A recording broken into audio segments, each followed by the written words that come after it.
I'm a young man, getting what I came for. Cause I work hard, I got everything I prayed for. Money came fast, so now I take my day slow. Me and Craig, just like MJG and A-Ball. Talk that talk, I just bought her flowers on a weekday. Baby, why would I cheat? You my cheat day. You a treat, that's right. You a snack, fighting with your jeans cause you got it like that. Well okay, tell me what y'all fake, mad about the date. Now I'm great, cause I remember when I ain't have a way on a date. Only had enough to pay for matinee. Now I'm straight, every morning feeling like a Saturday. Well they doing nothing, got a lot to say. How you never had COVID, you still got no taste. Saw a girl I used to date, she pretend we was friends. She like, OMG, know it's been a minute, tell me where you been, huh? Been about it, hey. Back up off me, man, it's getting crowded.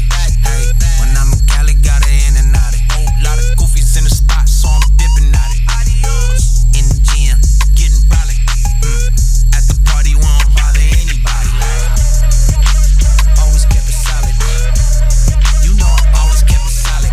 Riding through the city in the place I dwell. We just two young fellas in the ATL. We don't never cause trouble when we out in the streets, but then that's the sound of the police. I was shook, but I kept it cool. Pulled us over on the shoulder just to say he dug the tunes. Then he let me off with a warning, we was on our way. 45 in the 50 till I hit the highway. Been about it, glory to the Father, I don't do the cap. I went vegan for the weekend, now I'm back to beef and broccoli. Sippin' sake, practice wabi-sabi, I don't need a thotty. My girl got that body yachty. When we walk inside the party, they like, OMG, know it's been a minute, tell me where you been, huh? Been about it, hey.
Beat you up and stress you, but you hear that organ playing and remind you of your blessings.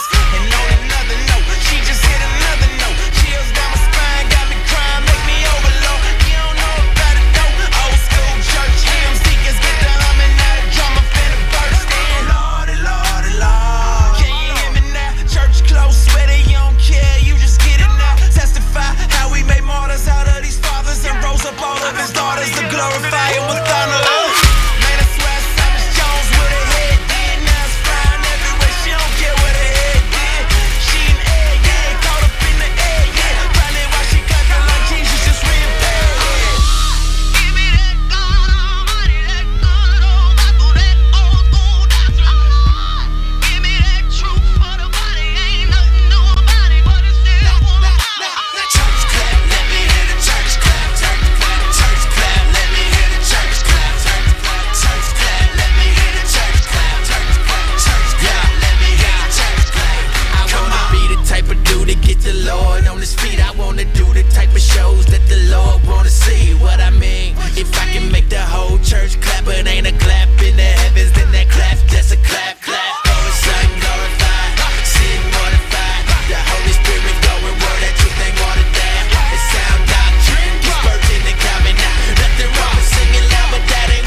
Can be full of members, but empty in conversion. Preach the gospel and stand back.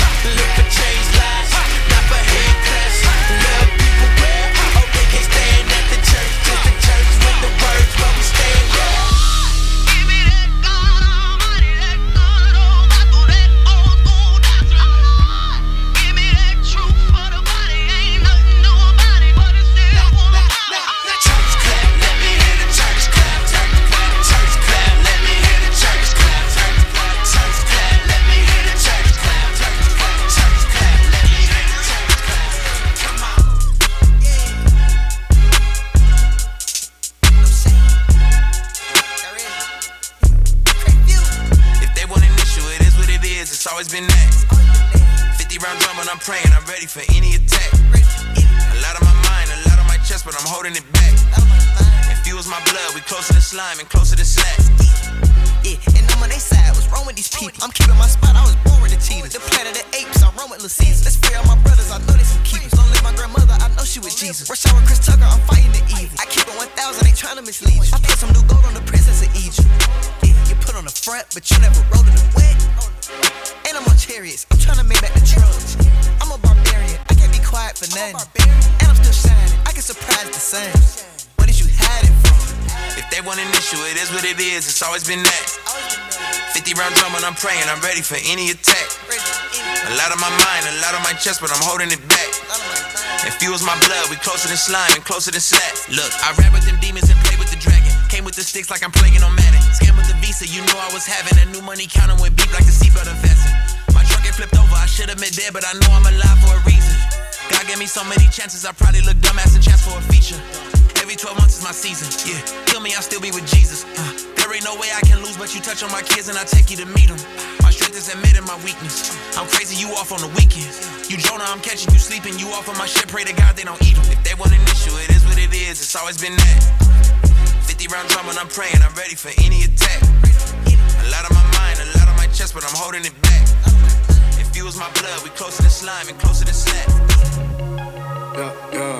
I need you to fight for me when I don't know what I believe. Why does everybody leave? Show me what it's like to dream. Hey, go!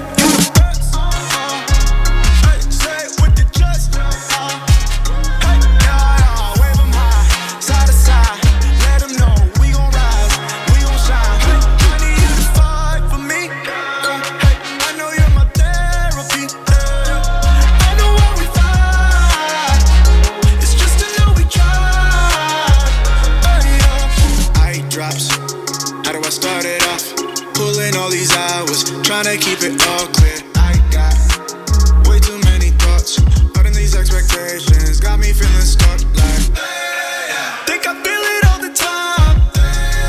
Did I really miss my pride? I don't know how to cope when I'm low, but I know that you're close, that you're close. I've been away, yeah, losing my faith, yeah. Hope I'm not late, trying to find grace, yeah, for my mistakes, ayy. I need to pray, yeah, I need to pray. Wake up to the mirror like I need you to fight for me when I don't know what I believe. Why does everybody leave? Show me what it's like to dream. Hey, go! You the best. Hey, say it with your chest. Hey, yeah, wave 'em high, side to side. Let 'em know we gon' rise, we gon' shine. I need you to fight for me. Hey, I know you're my therapy. I know why we fight. It's just to know we tried. Say you gon' fight, you ain't try, you don't lie right. Send a prayer up, go a line, you don't find time. Down yet, homie, down yet. Pick me up off the ground, yeah. Almost drawn, yeah. Pull me out, yeah. Sheesh. Wasn't in my right mind. Yeah. Reach out for me like a lifeline. I've been with you so long, it felt like a lifetime. So connected to you, I could be your Wi-Fi. I was a fight, left hook, right cross, just and right. Out my way, class feel too light. Lose my faith, I lose my life. I've been lost and feeling lonely. Tell them they can't hold me. Looking in the mirror like, when you fight for me. Fight for me when I don't know what I believe. Why does everybody leave? Show me what it's like to dream. Hey, go, you the best. Hey, say it with your chest. Hey, yeah, wave 'em high, side to side. Let 'em know we gon' rise, we gon' shine. I need you to fight for me. Hey, I know you're my therapy. Hey, yeah, wave 'em high, side to side. Let 'em know we gon' rise, we gon' shine. Hey, I need you to fight for me. Hey, I know you're my therapy. I know why we fight. It's just to know we try.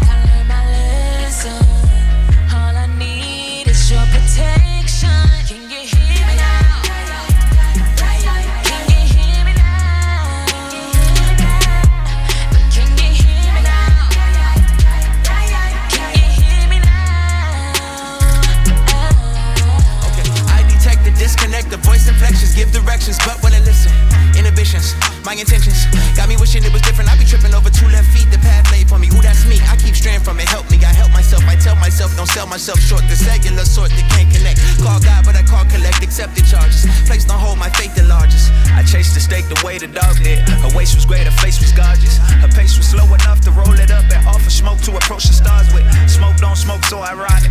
I'm half machine, I'm so bionic.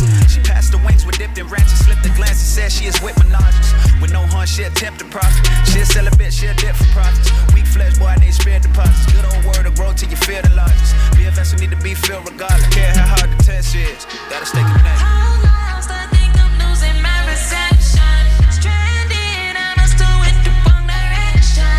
Call me back, I learned my lesson. All I need is your protection. Can you hear me now? Can you hear me now? Can you hear me now? Can you hear me now?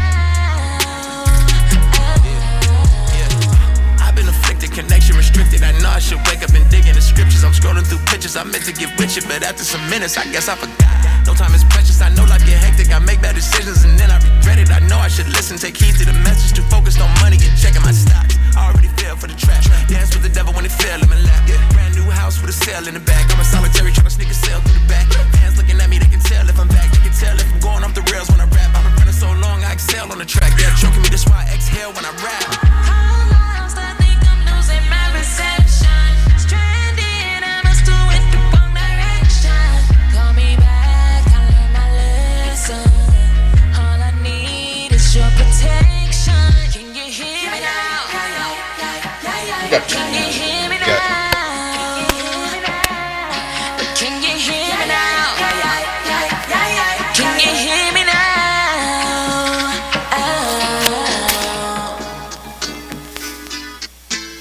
Oh man, de la A a la Z. La cosa se puso buena.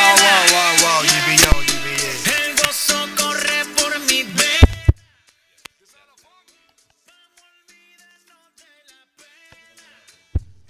Pero ya, esta fiesta nadie la frena.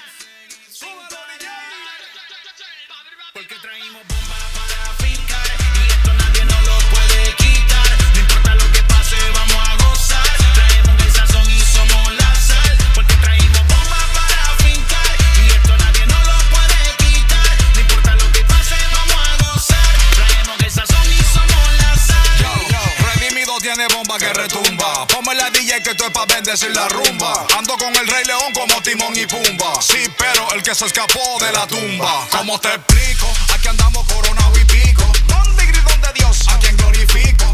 USA, Dominicana y Puerto Rico. Bomba para fincar. Díselo, Nico. No se me desesperen. Ya sé que tienen hambre, pero no se alteren. Aquí llegó el maestro con pan para que cenen. Y hay suficiente para comer aquí para que lleven. Let's go. Dímelo compa, dímelo parce, dímelo manín. Te traje la música urbana pero con letra clean. Para entrar al reino no hace falta un pin. Solo sigue los pasos del king. Porque traímos bomba para fincar y esto nadie nos lo puede quitar. No importa lo que pase, vamos a gozar. Traemos el sazón y somos la sal. Porque traímos bomba para fincar y esto nadie nos lo puede quitar. No importa lo que pase, vamos a gozar. Traemos el sazón y somos la sal. Que te la echo mi español muy malo. I speak English till I get up tu condado. Hit the beach, I'm 40 deep with mis hermanos. Ya don't understand my lingo, tu pesado. Wepa, dale. Si lo tengo power of the Lord, I keep it on me. Every day is like a party, tell the drama go away. I don't do it for approval, I just do what God say. Car that took me up a beat, I ate it in the driveway. Dale, live my life inside the valley. No, he walking with me, get my enemies from Cali, yeah, boy. They are down to Paraguay. Me and Funky got together, that's a crazy pair, boy. Buena, y mira la escena. Estamos cerrando la novena.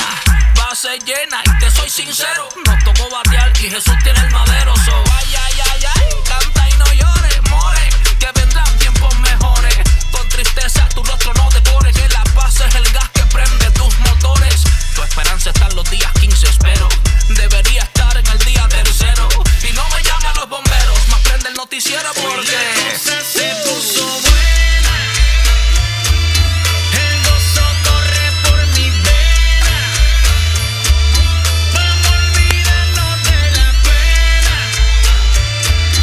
Esta fiesta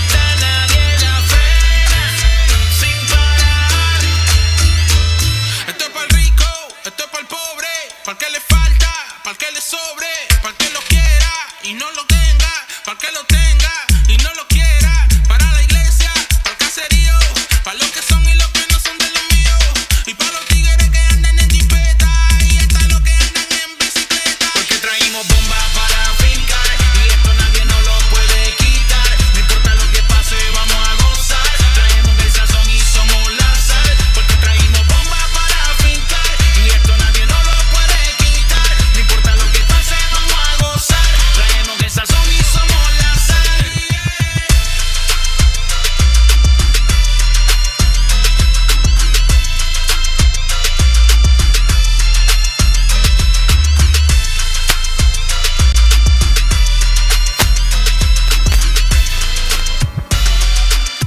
Okay, brace yourself, I take you on a trip down memory lane.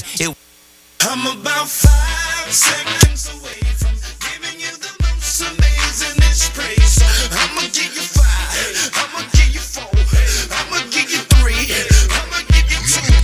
I'm about 5 seconds away from giving you the most amazing praise. I'ma give you 5, I'ma give you 4, I'ma give you 3, 2. Now everybody go wild, go wild, go wild, go wild. Everybody go wild, go wild, go wild, go wild. Everybody go wild, go wild, go wild, go wild. Everybody go wild, go wild, go wild, go wild.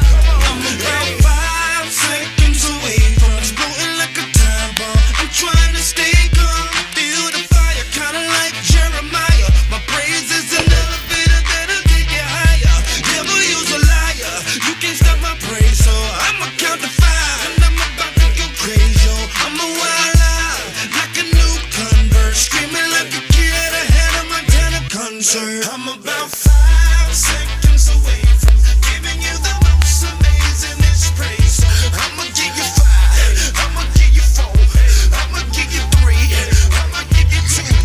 I'm about 5 seconds away from giving you the most amazing praise.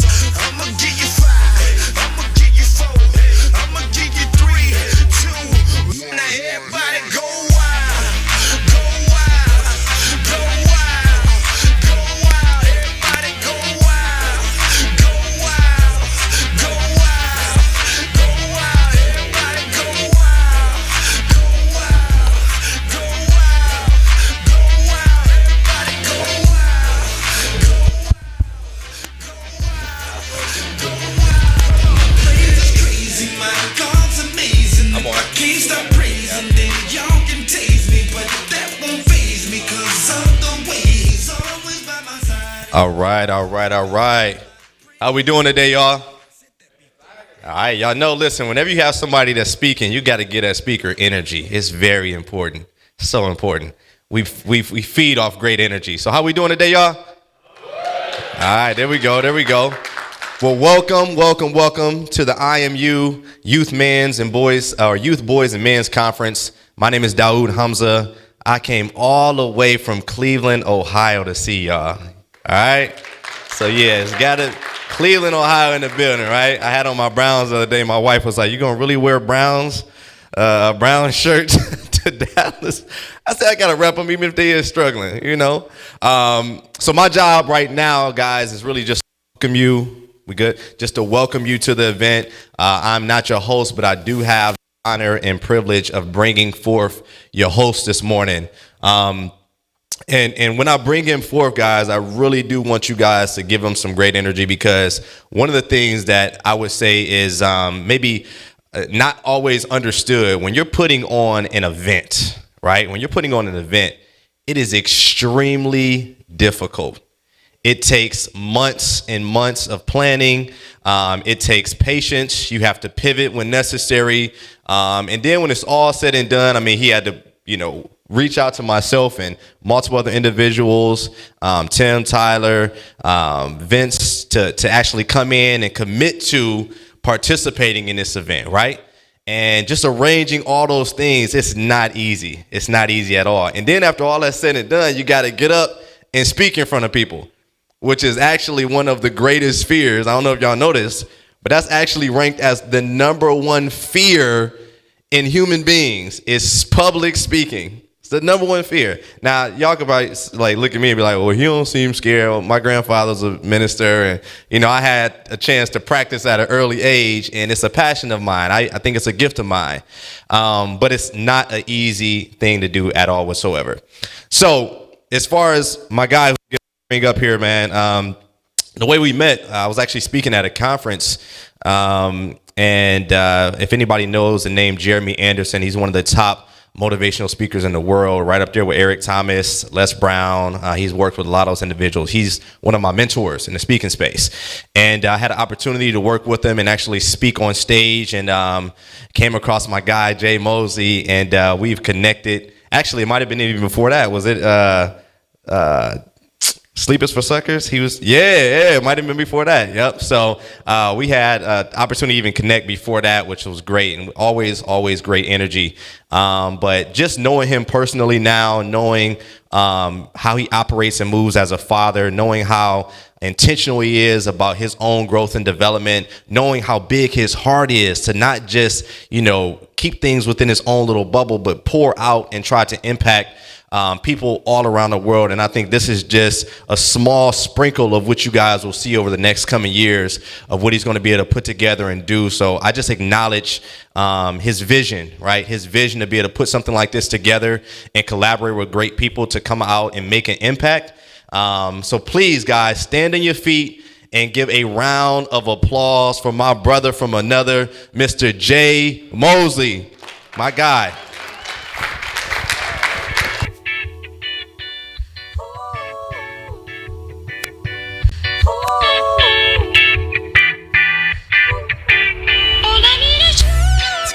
My time zone when my mind's gone and I'm flying home and I'm stressed out and I'm tempted to get that styrofoam and go pull it up, but you know what's up and you know that ain't gonna solve nothing. I mean, Lord forbid I might fall or something and I'm all another cause. Can you hear me? Thank y'all, thank you, Dawud, man. I appreciate you, King. Like you said, man, we connected back then in Atlanta. Oh my gosh, over almost 2 years ago. Yeah, and we're just a connection ever since, man. His work ethic is on. Can you hear me? Can y'all hear me? We good? Okay. His work ethic is unmatched, man. I just watched the evolution of him since I met him, man. He's just amazing. As you said, I'm Jay Mosely, and I just want to tell y'all how this came about.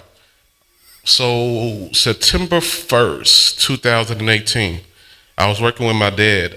My dad is back here. Shout out to my dad. Y'all give him a round of applause. I was working with my dad in we were in an old grocery store, and I was on top of a kind of like a roof like this, about this high, and I made a step, and I fell through the step, and when I fell through the step, my collarbone was broken, 7, 8 ribs were broken, I punctured my lung, had a concussion. And I was down and out for some months. And of course my parents checked on me, and my kids, everybody who knows me, how important my kids are to me, they were away from me. Like they went with their mom for a little bit, and it was just, it did something to me on the inside. I was in a very, very dark place. I fell into depression, something I've never done in my life. I'm like, what am I doing? I'm tripping. Like, what's this coming over me? And I, over some months, I was like, start getting better, start feeling a little bit better. So I decided to get therapy. So I reached out to my local church. I go to the Potter's House. So during that time, I think COVID was just coming around. So they started doing virtual classes for me. So I was in therapy for a little bit. And something clicked, like, man, I was suffering in silence. And if you've been following me on Instagram, I'm doing a series, Suffering in Silence. I wasn't speaking. I wasn't talking about what was going on with me. And I just started reflecting on my life, the things that I've been through in life. Losing a home, marriage that failed, being a single father with, these are things like I didn't sign up for. I didn't expect my life to go in this particular direction.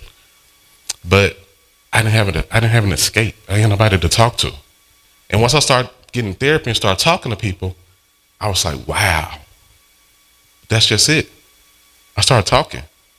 And life and death is in the power of the tongue, right? And then I start speaking life to myself, and I start coming around a little bit more, a little bit. So something clicked in me like, how many other men are suffering in silence? How many other men are just keeping their day-to-day adversities in? How many other men are yearning for the voice of their father who may have not been there for them? How many other men are yearning about the finances that are not coming into their household? How many other men are going through the struggle of the everyday burden that we carry as men? So, fast forward to now, the IMU conference. I decided to put on something just to let y'all know you're not alone. We recognize what you're going through. We understand what you're going through. Even as youth, we understand what you're going through. Getting your grades in school, the pressures of, peer pressure, the pressures of my nephew just got married last year. Matter of fact, him being a new husband. Shout out to your wife. So the things that y'all go through, we understand. We definitely understand. So that's where the IMU conference came about, because I want to put something on, create a platform, create a safe space for men to come and talk, have a conversation. Not going to preach to you, we're going to talk to you, because real men pour in, and that's what we're going to do today. We're going to pour into you. So with that being said, that's where the IMU was birthed. So I'm going to kick things off. I'm not going to hold y'all up too much longer because, we started late anyway, but I want everybody to get in. So I'm going to bring up my first speaker. I met him in Atlanta as well, almost 2 years ago. And we was out having lunch, just hanging out, and we were at the food truck.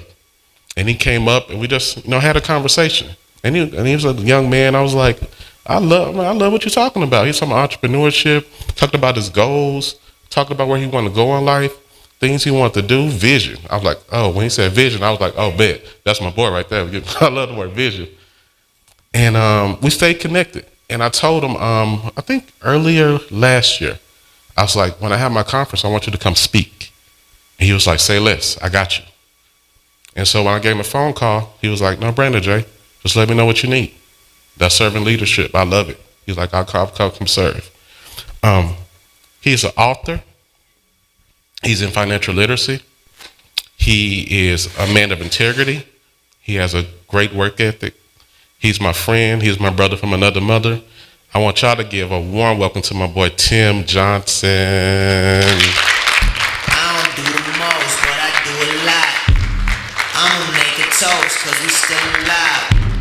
No big, I feel like pop. Shoot a shot. I'm coming in. There we go.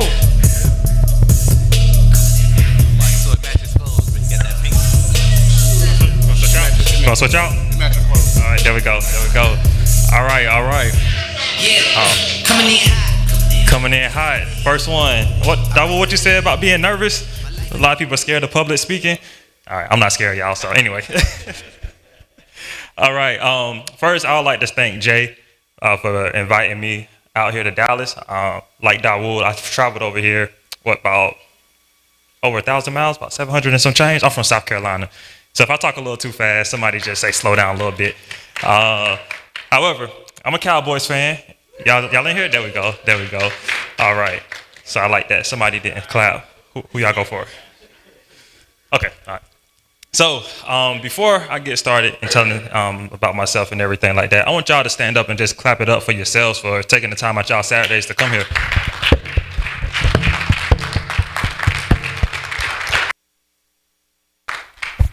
There we go.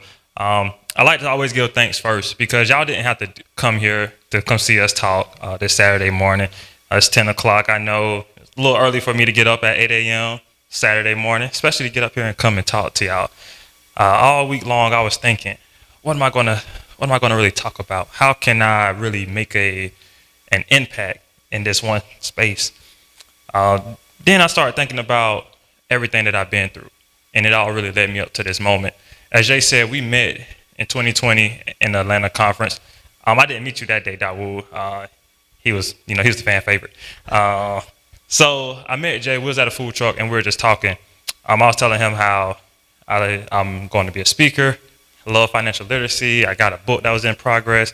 My first one, Budgeting in 3 Steps, but I didn't put it out. And it was done for like 3 months at that time. Then I was telling him about the vision that I had about really decreasing the wealth gap, because y'all know it's real huge in America, especially in our culture. So he was like, okay, I hear you. So I'm telling him about some more goals. And then I was like, man, I'm nervous to go on Instagram Live because, again, getting up, talking to people, not knowing what to say. So he said, you know what, we're going to do it together. So he was the first person to hop on Instagram Live with me, first person to really just sit and listen to what my vision was as a man and talk through it with me. There we go. So I'm always grateful to meet individuals like that. So again, let's go back to what I was saying. I was really just thinking, how can I really turn everything full circle? And I realized that a lot of my shortcomings were due to foundational issues. How many of y'all know what I mean by foundational issues, like lack of structure? Y'all know? Okay. So going back all the way to 3rd grade, my first entrepreneur journey started. I was selling pencils in school. Any of y'all sold stuff in school? All right, there we go. See, y'all some real entrepreneurs. So y'all know how it is, right?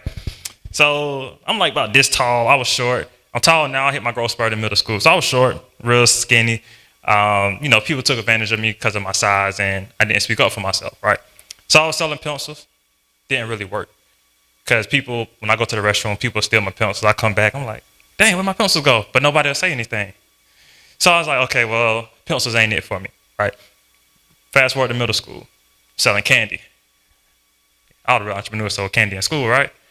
All right, same thing. Selling candy, I was doing good this time. But then, fellas, y'all know how it is with the ladies. The ladies ask you for something, it's hard to say no, right? All right, so I was giving some ladies my candy. For the guys, I'm trying to put it on quote-unquote credit. I didn't understand what credit was back then, but people would get the candy. They tell me they'll bring me a quarter tomorrow. How many of y'all think they paid me the next day? All right, exactly, right? So they didn't pay me. But then I was like, man, you know what? I'm not going to give up. I'm going to keep going because I'm learning what not to do the next time. So, I try to shift out the system some. I'm like, nah, I'm not doing the credit. You still owe me. Then one day I was just sitting there, and then one boy, he came to school. I had a little fun size Kit Kat, Snickers, and Twix. He come to school with the full size candy bars. That's when I learned about competitive advantage. I'm selling my little ones for a quarter a piece. He come with the full ones for 75 cents. I don't know how he's making his profit, but then I found out he went to Sam's Club and, got the deal on him.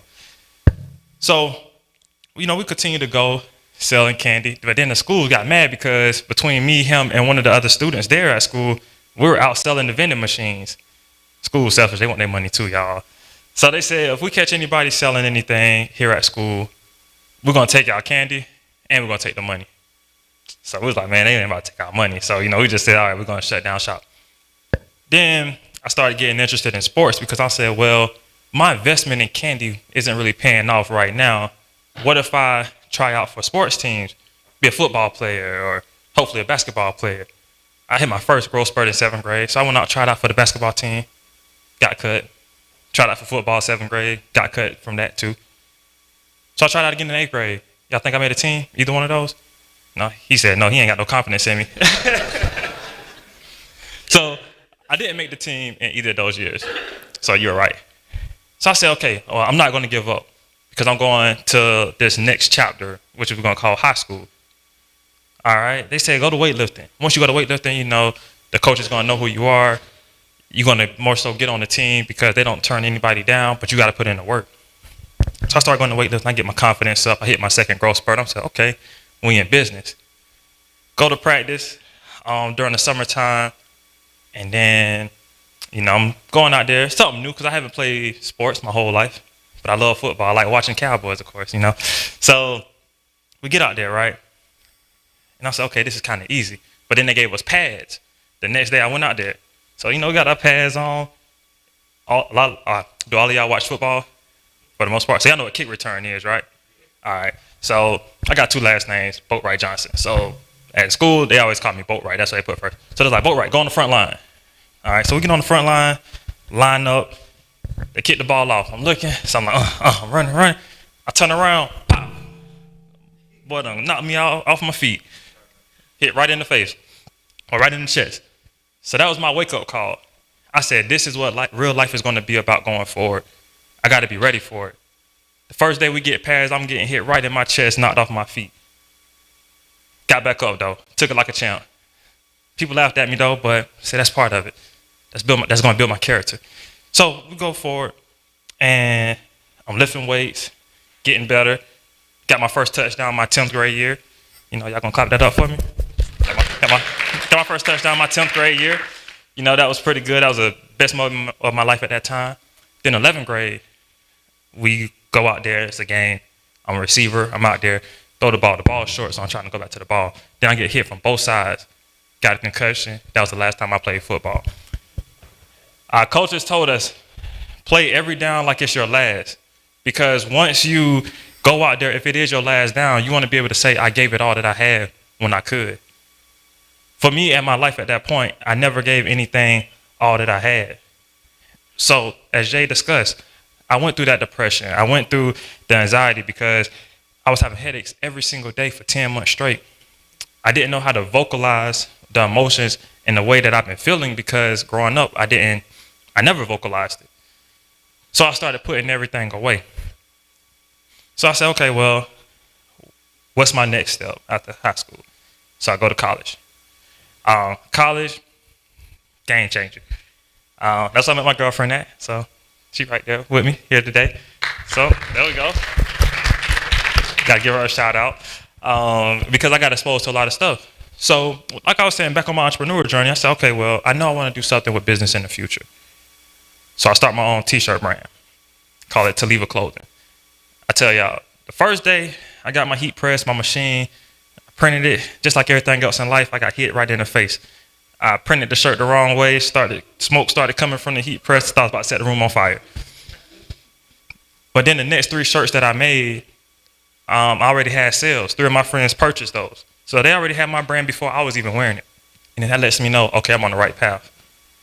So I went from only 3 sales the first night to about 3 months later, at least 2 people wearing my brand everywhere we go. But then it goes back to that foundational problem that I had.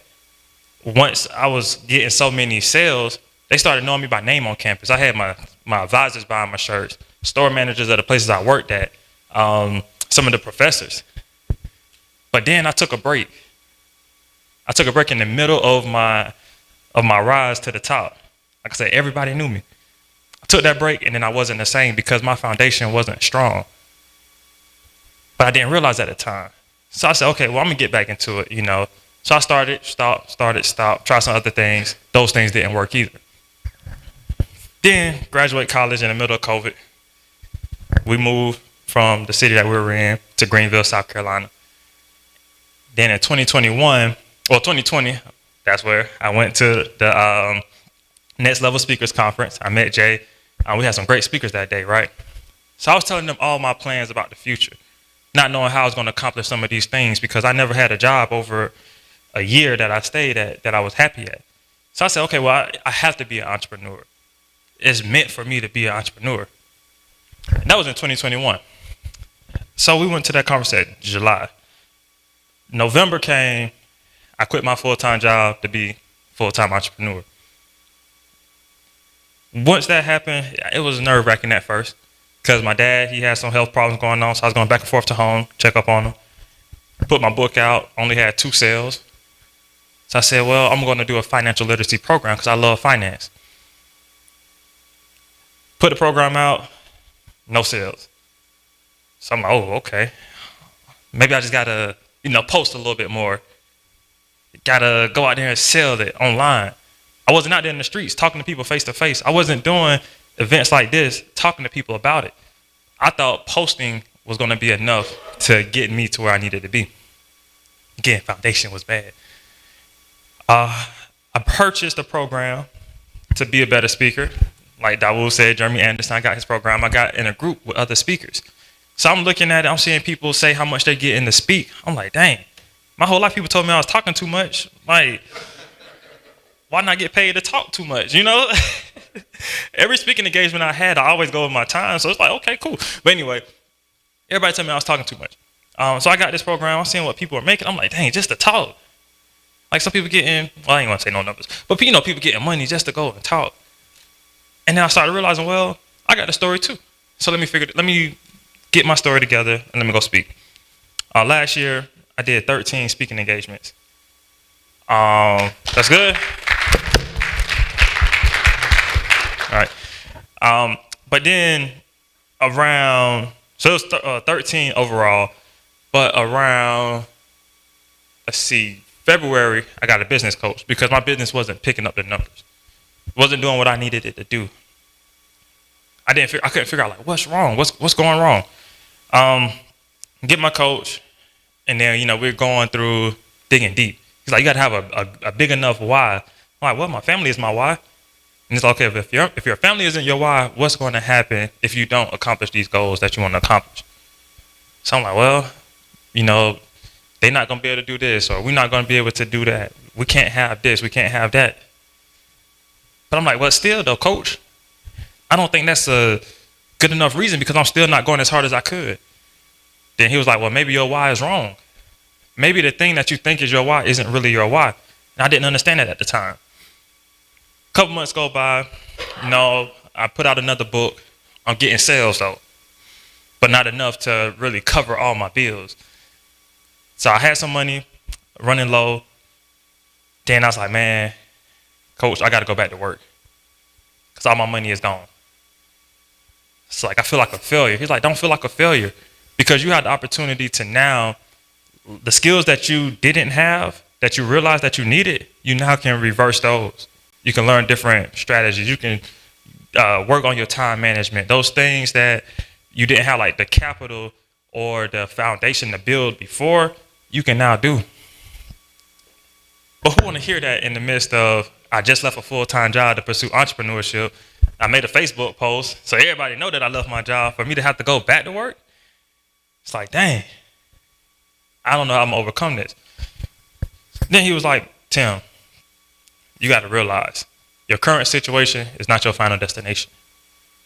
Where you are right now doesn't mean you are a failure. You had to hit this blockage so you'll know what not to do for the next go round. If it was right the first time, then you're not going to be able to have a better story to tell for the other ones that are coming up behind you. But again, I didn't want to hear that. I'm like, nah, man, I'm a failure. I don't feel good. Then I did another speaking engagement after that and said, man, I didn't do that good. I didn't feel like I deserved to get paid for what I did. And that really hurt me.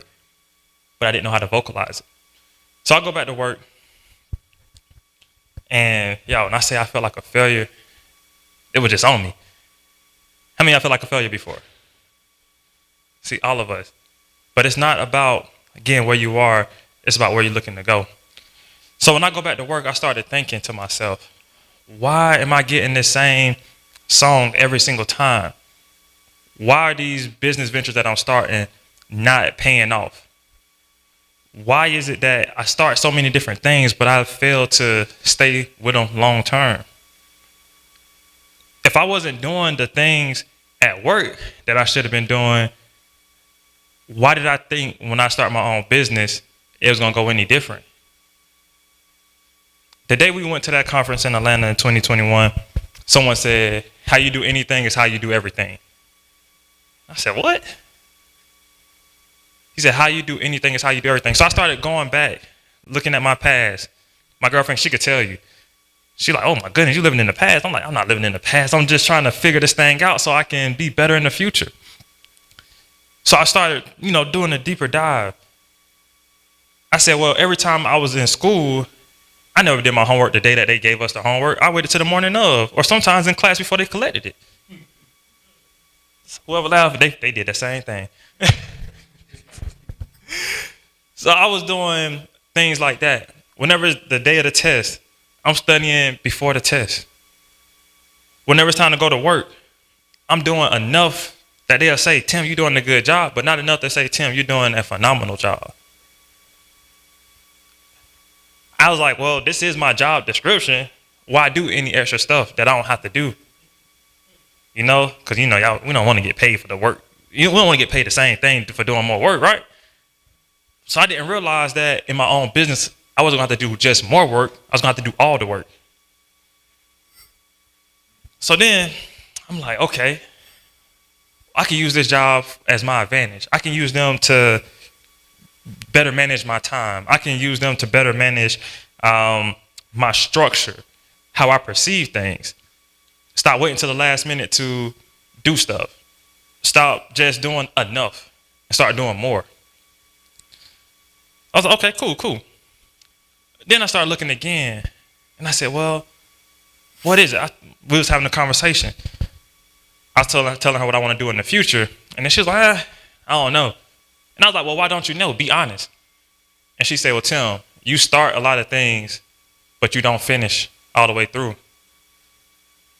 Then I was like, but this one, though, is going to be that one. And then she's like, I don't know. Because people, they don't judge you. They don't judge you based off of necessarily your shortcomings as far as, oh, you try something amazing and you put your all in there and you fail. They look at, well, Tim, every year is something different. Every year it's a clothing brand, trying to do a travel agent, then you're trying to sell some little products. You don't even care for this stuff. Why are you trying? Then she reminded me that she's not the only person that sees this, but every time I'm starting something new, what do? Post it on the internet. People keep seeing your inconsistencies based off of what you post. They keep seeing these different things that you're a part of. Why are they going to keep spending money with you if you're not going to stay still and build up? Again, I didn't realize that, right? Oh, I was like, okay, well, what else could it be? Why am I starting a lot of stuff and not finishing it? Am I doing the wrong things? Am I not good at what it is that I do? Or am I not clear enough on who I want to be in the future? And that's the problem with a lot of people. They're not clear on who it is that they want to become. So they try every single thing just because it sounds like quick, easy, fast money or easy success. We started talking, and I said, well, the reason why all this other stuff wasn't working out is because my foundation was bad. I wanted it to be a certain season when it wasn't that season yet. It wasn't time for me to be an entrepreneur in 2021. I wasn't supposed to leave my full-time job because I had just planted the seed in my own mind that that's something that I wanted to do just a couple months prior. I didn't give that seed time to develop. I didn't give that seed time to be nurtured. I don't even know if I planted the seed in the right soil at the time. Then I realized, well, everything that I want to do, I just try to do without the structure. So we started talking, well, what are you going to do to change the structure? The question is, where do I start? That was my question to myself. When she asked, what are you going to do? I was like, where am I going to start? How am I going to get this thing done? What even is a structure? So I had to really sit myself all the way back and come up with a method to help myself succeed. And I call it the 4 phases of overcoming. Because it was things that I overcame throughout my personal life that I just wasn't able to do in business. And then some of the things I thought I overcame, I never really overcame. I just blocked it off. And Jay said, why do men suffer in silence? Because we don't really know how to express ourselves. So being I didn't know how to express myself as personally Tim, I didn't know how to express myself for my future to have the clarity that I needed. So we get to talking. I'm like, okay, I got this 4th phase method. 1, analyze your information. So when I say analyze your information, you got to dig deep. Who are you? Where are you at right now in life? Where is it that you want to go? I was like, well, right now, I don't have any money. I lost it all in entrepreneurship. I took the risk. You know, they say invest in yourself. So I took the risk. So it's like, I'm not afraid to take risks. Cool. I'm not afraid to invest in myself. All right, cool. I have a few connections that I can network with who can point me in the direction that I need to go. Cool. I am vocal, so I thought. I said, well, what is being vocal? That's letting people know how you feel when you feel it. So I said, okay, well, I'm not as vocal as I thought. I come from a dysfunctional household. So how is my structure going to be good in my business when it's not even right in my own life? Somebody said you got to do a heart check. If your heart ain't in the right places, you're going to just be doing everything wrong until you realize or until it's too late. I'm like, okay, well, I come from a dysfunctional household. I started, selling pencils since I was in 3rd grade. So that means I had the entrepreneur spirit. A lot of people told me I talk too much. So that means I am a good communicator. A lot of people say, well, you were inspirational. How am I inspirational? Because I'm doing things that nobody else did. People scared to get up and talk. People are scared to share these vulnerable moments like this. Because how many people are going to get up and just say how many times they failed? I failed more times than I can count. So I said, I'm not afraid of failure because I already did that. I did that countless times. I almost failed out of college. So I'm not afraid of failure. Then I realized, okay, we got to put together a plan because there never really was a good plan set. So again, analyzing that information. And these are just a couple of things, but you got to really dig deep, understand who it is that you are, where you want to go. So the last 2 things about analyzing my information, I realized I come from a low-income single-parent household. And I know that for my family, I don't want the same thing. So I said, well, what am I going to do about it? I want to have a corporation.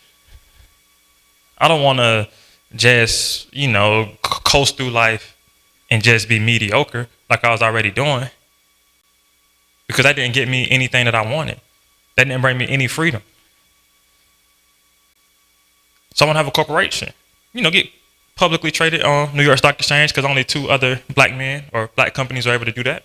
So why not be number 3 and motivate other people? Because that's what I like. And then the last thing, when I was analyzing that information, I realized that I just want to be the voice for the people that didn't have one. Because I never had a voice. So after analyzing that information, you got to, of course, set the goal that you want to have now. And you set those goals based off the information. You create a plan for that goal. So number 1 is analyze information. Number 2 is create the goal.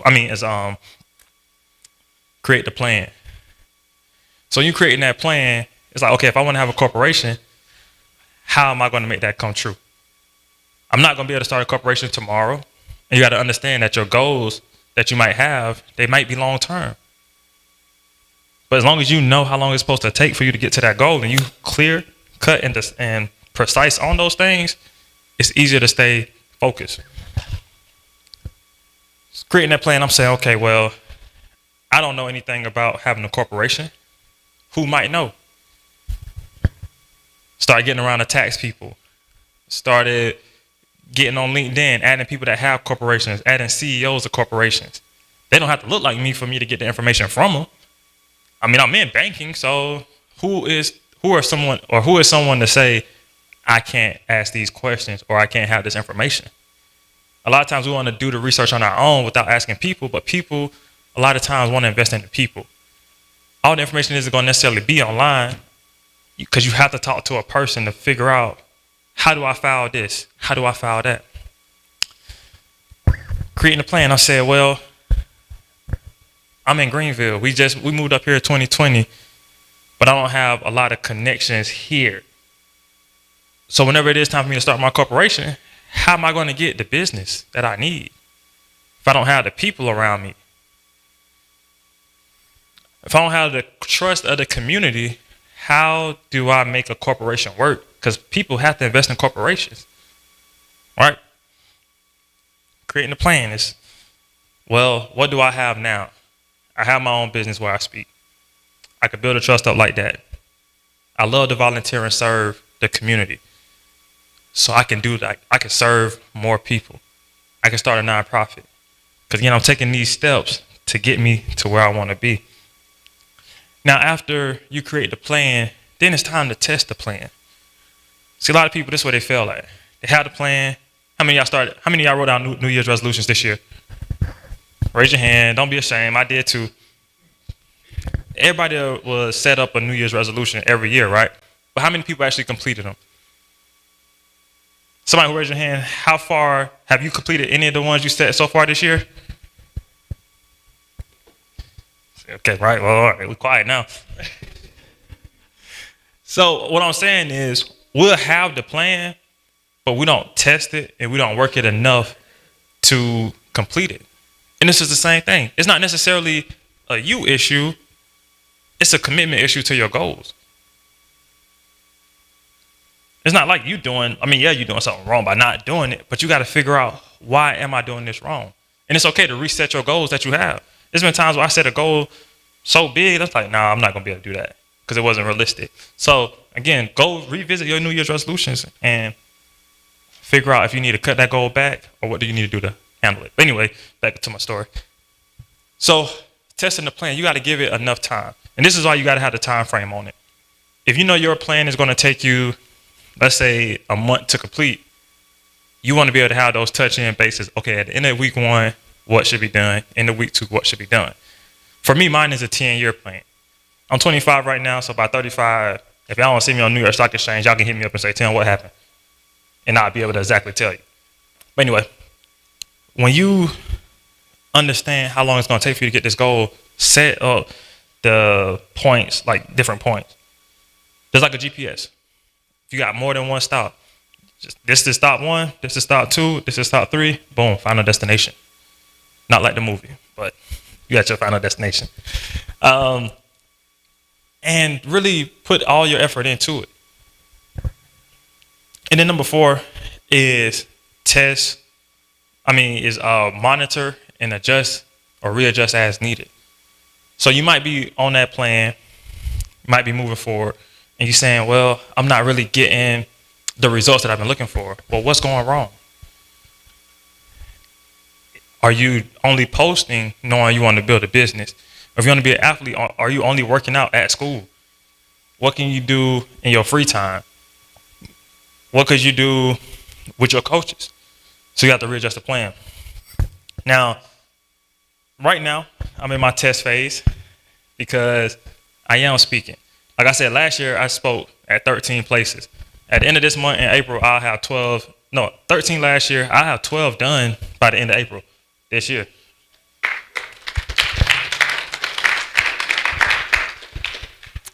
And the thing is, I'm not doing anything different besides getting out there, being active, and just showing up. See, a lot of people, when they fail, especially like leaving their full-time job, talking about it on the media, having a podcast, doing interviews, being on Instagram Lives with like people like Jay and saying how, yes, I fired my job. Yes, I left them. Yes, I'm going out here doing this thing on my own, to running out of money.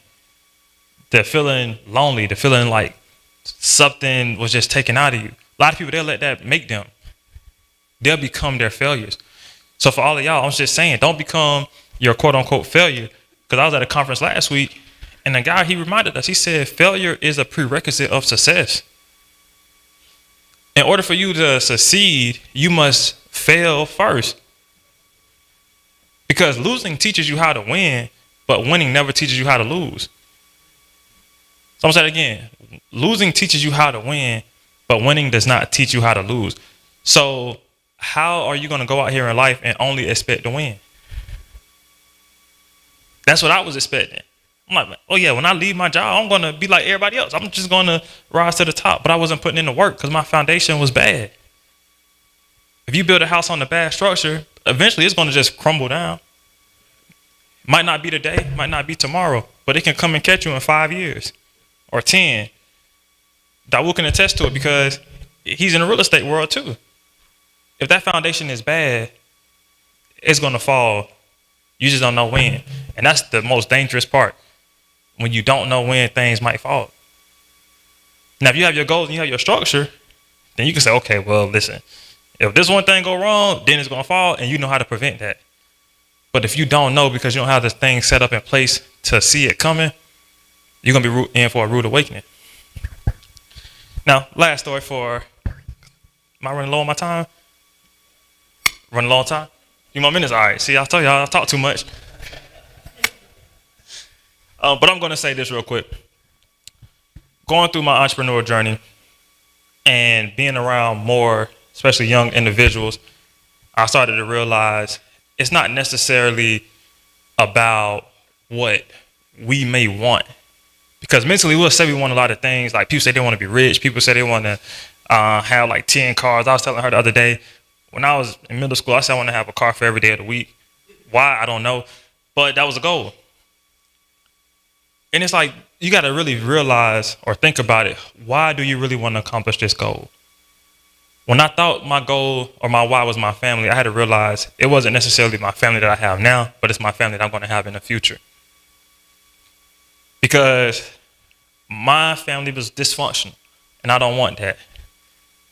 We were in a low-income area, or a low-income household, and I don't want that because I missed out on some of the things that I wish I had. I didn't have any conferences saying I am you. Only thing that I seen was people around me that were unhappy, that were miserable, broke, not just financially, but mentally too. People that didn't have goals, people that said things aren't possible, that they're not supposed to win. People saying, oh, well, I can't take this with me, without realizing it's not what you take with you, but what you leave behind. People that's okay with spending their money before they get it. People that's okay with always having an attitude, always saying it's somebody else's fault and not their own. I had to realize those aren't the type of people that need to be my why, because if that's my why, then I'm just going to end up like them. If that's the only picture that I have for happiness, that's never going to happen. So you got to realize, why are these goals your goals?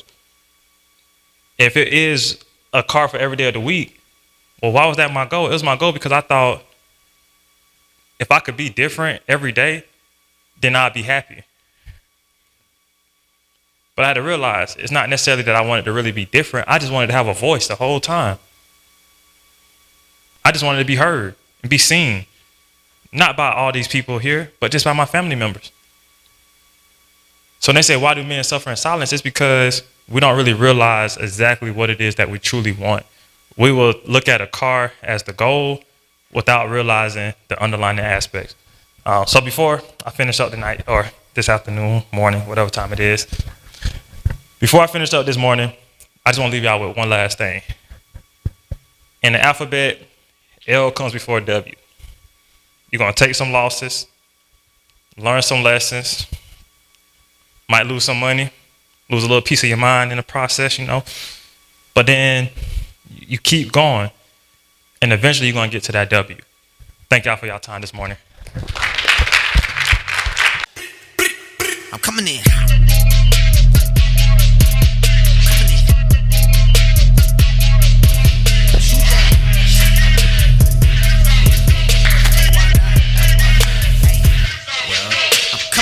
Put your hands together one more time for Tim, y'all. Wow. Analyze and adjust. I like that. I like that. Miss Sauce, before you go. Yes, ma'am. I want to recognize somebody real quick before she runs off. This is my sister, y'all, Miss Lakeisha Sauce. She came out and volunteered at the registration desk for me. She came and said, I just want to support you, bro. So I appreciate you before you ran out. I just wanted to acknowledge you. Thank you. Love you. Thank you. Tim, that was awesome, bro. I appreciate that, man. Got a lot of nuggets from that, man. Moving right along. Our next speaker, I met him a little over a year ago, around this time last year. I was doing a virtual conference. I was in the room. And he was giving his testimony, and he was in the speaker program that I was in at the time. And I just, connected with him, and then I found out he was going to be in the Dallas-Fort Worth Metroplex, and I was like, hey, I'm going to pull up to your conference. And he was like, okay, And so I don't think he believed that I was actually going to come. It was in Fort Worth. And I was like, yeah, I'm going to come. So I came, and we connected. And basically from that point, he was like, Jay, whatever you need, I got you. See, that's the thing about it. When you come into the room with some people and you connect with them, like just being in an environment, you meet the people that you're supposed to be connected to. Because he's doing purpose work. And I so loved it, because that's what I'm on a mission to do work that's purposed. And in my mind, he's the number one African American speaker that's speaking about MS. He speaks all over the country, and he talks about multiple sclerosis. Of course, he's going to dive more into that. He is Amazon's best-selling author. He is a father. He is a husband. He's an entrepreneur. He's one of the top speakers that I know. Pound for pound, when he's just powerful. He's actually the son of Hall of Famer Earl Campbell. So, how many times when you plan something, when you plan something, it doesn't go as you planned it? So this week, things was crazy for all of us, not just for myself, Dawud. And Thursday night, I get a text message saying, "Bro, I got COVID." I was like, "What?" He like, "I taken 2 tests and I have COVID." I was like, "Wow." And it's life. Things happen. You just got to adjust. And he was like, he just felt so bad. He was like, "Jay, like, I really want to be there for you, bro. Like, I just, I can't, I got to quarantine myself." I was like, "I get it, man. So we'll make it work. We'll work things out. Don't worry about it." So he texted me later on that night. He was like, "Is there any way I can live stream myself in?" I like, "You serious?" Like, "Bro, you sick?" He was like, "No." He's like, this is not gonna hold me down." He's like, "The devil is a lie." He's like, "I got you." I was like, "Okay." And so I connected with Deacon Eddie. Asked him, "Can we do this?" He was like, "Was this available?" He was like, "Yeah, I believe I can." So yesterday he made it available. I was like, "Oh man, it was just crazy." And my guy Tyler, his name's Tyler Campbell. He just wanted to serve. So he's gonna speak candidly from his heart about. He has three points, I believe. But I'm going to introduce y'all to my friend, my brother from another mother, Mr. Tyler Campbell. He's going to be on the screen. TC, take it away. Hey, what's good, Jay? Hey. I hear the echo, so I know you all can hear me. I love y'all and respect y'all. It's truly an honor. It's crazy because I'm in the chat by myself. I'm the only one chatting, so I got all these bullet points of what Tim was saying. So Tim, I promise, bro, I got it all. I'm talking about being seen. Don't become your failure. Foundation. I'm taking notes, brother. I salute you. Jay, you answered the call over your heart. And for that, as a man, I commend you. I respect you. I love you genuinely. Jay, you are special because you are somebody who acts as a bridge over troubled water. My brother, you are a connector. Continue to walk in that light, live in that light, and I promise you will thrive in that light. For me, like catching COVID, I live with an autoimmune disease. It's real. I live with multiple sclerosis, so I have a compromised immune system. And getting hit with COVID, I want to share this with y'all, especially my young kings, my young brothers who were within the church. COVID was unique, and it's still existent. Largely, I feel, obviously, because the man up above is getting our attention, but also because it's spreading more and more still, because with mankind, it's so hard for us to get to a place of selflessness. When you contract the disease, you're supposed to quarantine yourself. You're supposed to cancel things. You're supposed to be able to put your fellow brother or sister before yourself so that what you have does not spread. And I think that is symbolic about the way we live life. I think that is symbolic about who we are supposed to continue to be as men, because the model of selflessness, my brothers, our ability to think about our other brothers, our ability to think about how our actions, our ability to think about how our lives could play and affect somebody else, is getting lost in the shuffle. But this conference today is so incredibly powerful because it's getting us back on track. And so as you listen to the words today, I don't want you to live off of the model that knowledge is power. We don't believe that. I believe applied knowledge is power. And the only way that you can apply the messages or the wisdom that the men who are getting before you are so graciously putting their hearts on their sleeve to share is if you take notes. If you don't have a pen, if you don't have a piece of paper, pull out your trusty phone, open up the notepad, And when you hear of something that has catapulted your heart, and because you are commissioned to fancy yourself in this mission of selflessness that our country desperately needs, especially from us as Black men, to lift each other as we are climbing, to encourage one another, because we don't know what our brothers are going through and we don't know where their hurts or pains are coming from. But there's also a challenge for us to, yes, mind our own mind and take care of ourselves, but also, brothers, you got to be that other shoulder for somebody else to lean on. And that requires a spirit of selflessness, i.e. the same thing that the coronavirus and its spread continuing to be is holding us back with. We have a hard time putting others before or thinking about how our actions could somehow affect somebody else. Embody a spirit of selflessness as you continue to maneuver through life today.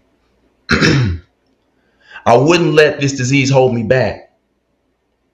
And I know many of you all are saying that same thing about yourself. You are somebody who is consistent.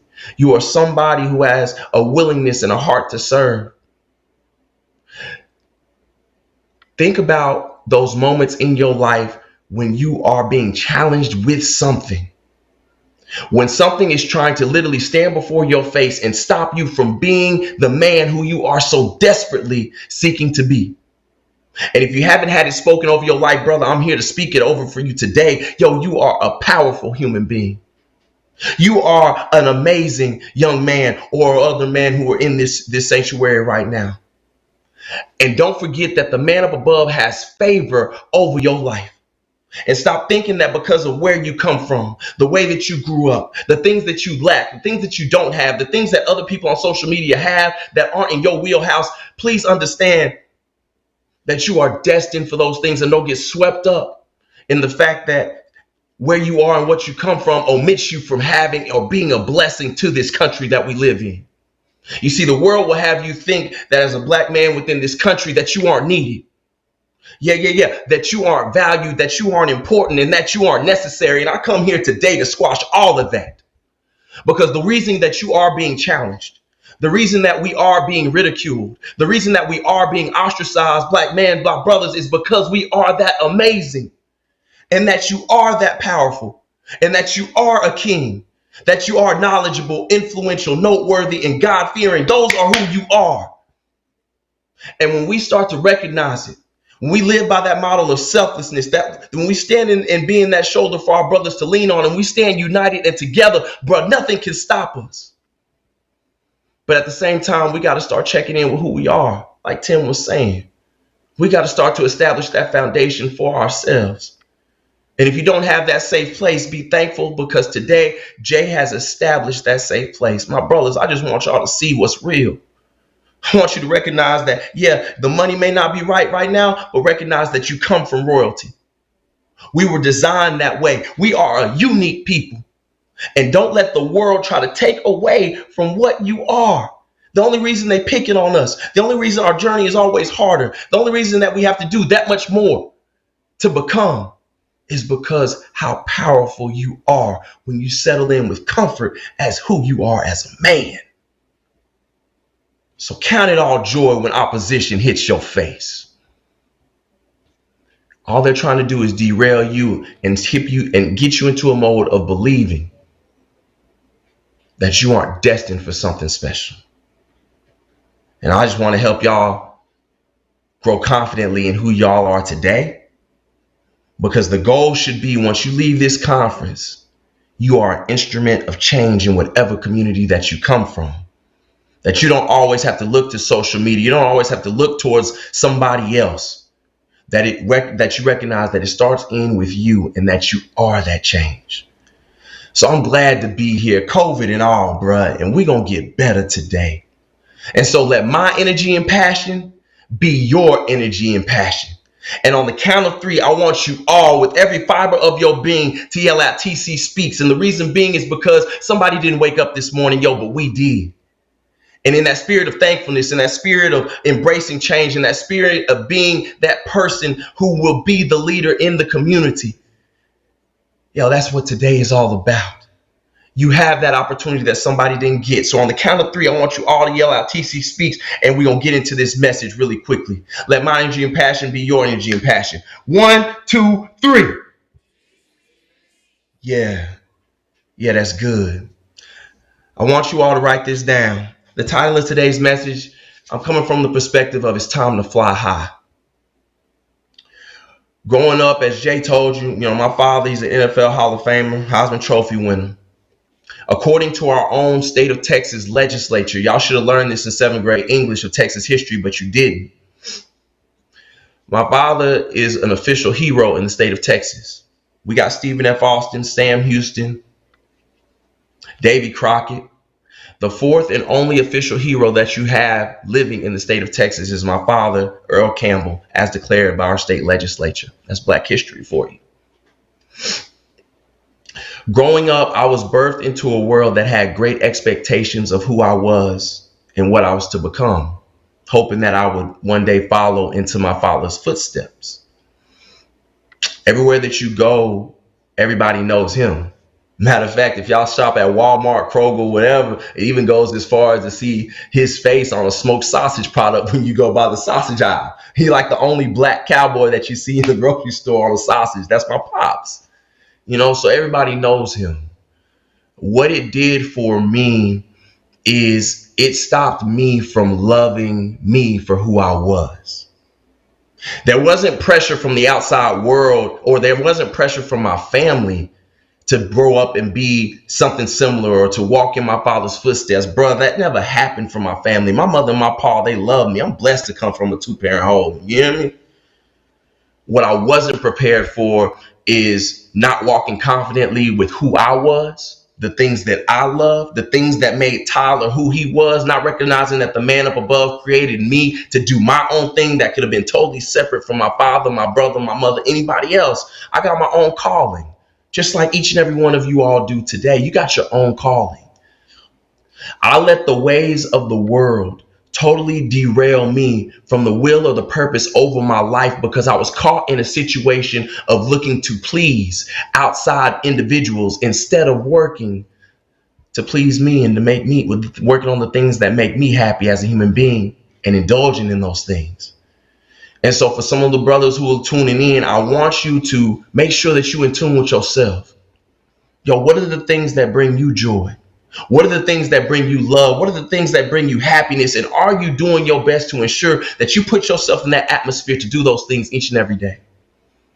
As a teenager and as an adolescent, where football is bigger than life in the great state of Texas and everybody knows who your pa is, I'm letting you know that my vulnerability and my transparency is that I didn't do those things for myself. I measured myself based off of where he was and neglected who I was. So those things of anxiety, those feelings of depression, those feelings of casting my own self out, bro, I did those things at a very, very early age in my life. They often say that women are more emotional than men.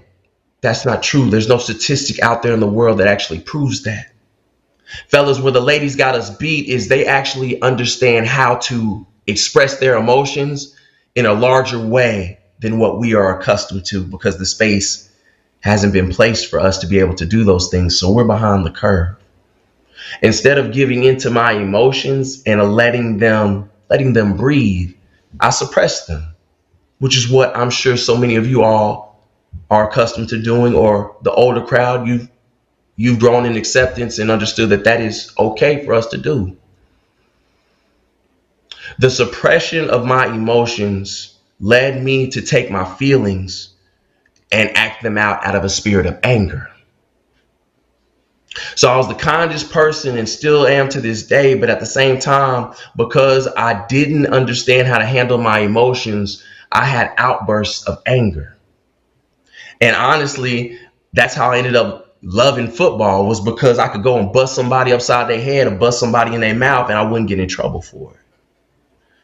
But not understanding that there's also a certain way that you're supposed to be able to handle your emotions and be able to actually navigate through them, understand why you feel this way, get to the root of it. And when you get to the root of it, that's when you make yourself a vessel for positive change that will desperately impact your family, break generational curses, as Tim would like to say.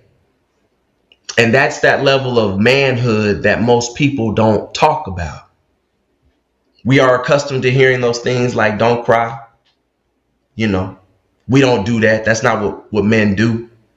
When all actuality, to my fellas, my brothers, man, if you've ever been hurt, scorned, cheated on, relationship issues, made fun of, bullied, it takes a real man to stand up and say when your heart has been hurt. And your willingness to give into your emotions, and to say when you are bothered, to say when you're not feeling right, to say when somebody has done something, to say when you have been totally derailed off your path of life because you have been hurt over and over and over again. My brothers, that's a whole nother level of manhood. And that's the level that we are trying to speak over everybody today.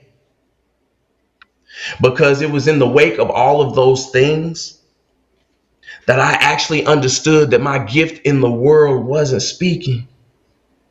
My love was actually being somebody who, or excuse me, my gift in the world wasn't sports. My gift in the world was actually speaking.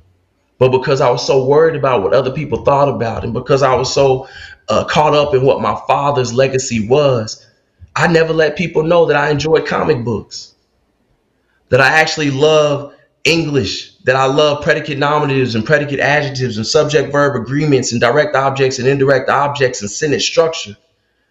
I read books in private because I never wanted to let people see me in my space. I used to get honey buns from the store and I would be underneath my bed reading and getting lost in literature. But because I wasn't comfortable with who I was, because I had shamed my inner person, that thing that the man up above gave me, I let it lay dormant for so many years in my life. And I wonder why I was so angry all the time. I put a smile on my face and act like everything is cool, and TC would be one of the most gentle people you would ever meet. But all the while, I was dying to myself each and every day, hurt because the real me wasn't breathing. As you're taking notes and as you're looking at yourself, ask yourself, is the real you breathing? Are you allowing the real you to have a voice day in and day out over your life? And because I didn't, because I wasn't letting the real me live, I suffered inwardly for a long time. In my youth, I struggled with underage drinking. As a matter of fact, keep it a buck, I went through the alternative education system when I was 16 years old for getting busted by the police, being an underage drinker as a minor and doing it on a school campus, bro. I was so bad in the alcohol, y'all, I did not care. I'm giving you my heart. I'm giving you my sleeve. And I want y'all to understand this. When you think about flying high, a Boeing 737 is the airplane of choice. That's the model. That's the model of airplane that you get on when you're talking about Delta, Southwest, Alaska Airlines, all these. It's a Boeing 737. And what's unique about that airplane is that the airplane that you choose to get on, the air company that you choose to ride with, they all have flight limitations with baggage. You can't get on an airplane hauling all of your stuff, bro. They got some limitations. Like you can only get on with one bag, two bags. Like they got limits. And the reason they have limits is because if they have too much baggage, that airplane won't be able to take off and reach the altitude and fly high like it's supposed to. And what I want to tell people today, and this is principle number one, is stop being grounded by your own suspension so you can experience your promised ascension. I want to say that again so you can catch that. I want to let that marinate. You got to write this down. Stop being grounded by your own suspension so you can experience your promised ascension. A lot of times we are carrying so much baggage in our life that we are keeping ourselves from reaching that altitude and ascending in life like we are supposed to. What I want to share with you all as individuals is I am a man and I have been in counseling for over 2.5 years of my life. And the reason I am there is because my wounds of my adolescent years, those hurts and those pains of the bullying, right? Of the not walking into my purpose, of the shunning of who I was as an adolescent because I never let 12-year-old Tyler breathe. Those anger issues, they haunted me into my own adulthood. Yo, they haunted me into my marriage. They haunted me within my friendships. And so as a man, I speak about my emotions and my anger because I have halted myself from reaching the altitude I was supposed to reach in life for so many years. Those accolades of best-selling author, those accolades that Jay just mentioned, bro, they should have been in my wheelhouse early on in my age. But because I wasted so much time with my emotions, because I never learned how to express myself, because there was not a level playing field for me to do that, because young black boys are shunned and we aren't supposed to be doing those things as society so much claims. Yo, I halted myself because of it. And so I'm here because I don't want that to happen to my brothers. So you see the 15 weeks on the Amazon bestsellers list over my shoulder. You see the book over my shoulder. My brothers, some of the teenagers in this room, yo, that could have been my mission. That could have been my life at your age. And those are the same things that can be promised to you right here and right now as young black men in this country. I don't want you to slip the way that I slipped. I don't want you to fall the way that I fell. And don't for a second let this society think or believe that you are anything less than greatness that is called over your spirit. My brother, you got favor. My brother, you got purpose. My brother, you have leadership. That's who you are. It's in your DNA and you come from royalty. Never forget your ancestral heritage. And don't let the wickedness of this world stop you from achieving your own ascension that is a promise to you. Think of that Boeing 737. Look inwardly at yourself and see what is the baggage. Just be honest with you. My brother, what is the baggage that's holding you back? Is it the ex-girlfriend that broke your heart? Is the marriage that failed? Is it not being there for your children like you thought you wanted to be? Is it the academic failures that have plagued you all of your life? Is it the learning disability that you may have been sitting on that the rest of the world does not want to see? Is it that there was never a man in your life that came forth and told you what you can be? Is it that you've never heard another brother come to you and tell you, my brother, I see you and I genuinely love you and I don't want anything from you. I just want you to know that I got your back. Is it because that didn't happen? Come to peace with that. Start working on that part of yourself and start to let those emotions breathe. All I'm asking you to find is one person to start speaking those things over. I never found that one person, and I don't want you to suffer like I did. Who is that one person for you? And if you don't have a person, don't let the door leave behind you as you get out of this place without finding somebody in that sanctuary for you to lean on to get some things out of your heart. Because the reason being, if we want our community to change, we got to stop looking to the left and looking to the right for somebody else like the government or somebody else outside of our ethnicity to change the community. Bruh, it's on us. It's on our foundation. We got some amazing shoulders to stand on and people who fought for our freedom, to have the freedom of choice that we have that we so desperately take for granted. Bro, it's people who died so we could do the things that we are doing today. We got to be accountable. We need your gift. There's somebody in this audience who can draw like it's nobody's business. There's somebody in this audience who has a willingness to serve like you wouldn't believe. There's somebody in this audience who is athletically gifted more than you can imagine. There's somebody who has a heart to just love and be there for another individual. There's somebody with leadership. The quality could go on and on. But if you aren't allowing yourself to fly high and get on that road to ascension, I'm here to tell you it's bigger than just you. It's bigger than your family. We as a world suffer when black men don't stand up and be who we are called to be. We need what you have. Last time I checked, they're not making another you. So don't get caught up in the social media. Don't get caught up in the lanes of what other people are having and what they are doing right here and right now in life. Don't get caught up in that. The world has never seen anything like you before. So why in the world would we get out and try to be something that's already been done? The world hasn't seen that before. The world has seen LeBron. And I had to get comfortable in understanding that the world has seen Earl Campbell. Tyler, why will you not stand up and be who the world needs to see? I'm a bookworm, bruh. I love literature. I got a gift of gab. Boy, I put that mouthpiece in and I just get ready to rock. That's who I am. EC didn't get that, but that's what Tyler got. And Tyler got to start living that thing out. So I made the decision to stop holding on to baggage that will inhibit my ascension, because I come from favor. And I want you to be having that spoken over you today. My brothers, you come from favor. In this community, you got favor. And the world wouldn't pick at you. The devil wouldn't come after you if you weren't so powerful and dangerous. And don't you have the world think anything less of you, from teenagers all the way to those who are in their 50s, 60s, and beyond. We got to start getting back to our core as to who we are as men. We got to start taking it back. It's our time and we are accountable for it. Understand that a lot of the division that we see in family and everything, bro, that starts with us.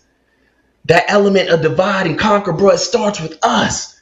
You can look it up in your history. When you handle that black man like this is what happens. But when that brother decides and gets his feet planted in who he is, bro, you dangerous. Dangerous. Not from the negative, but for the lives that you are destined to impact.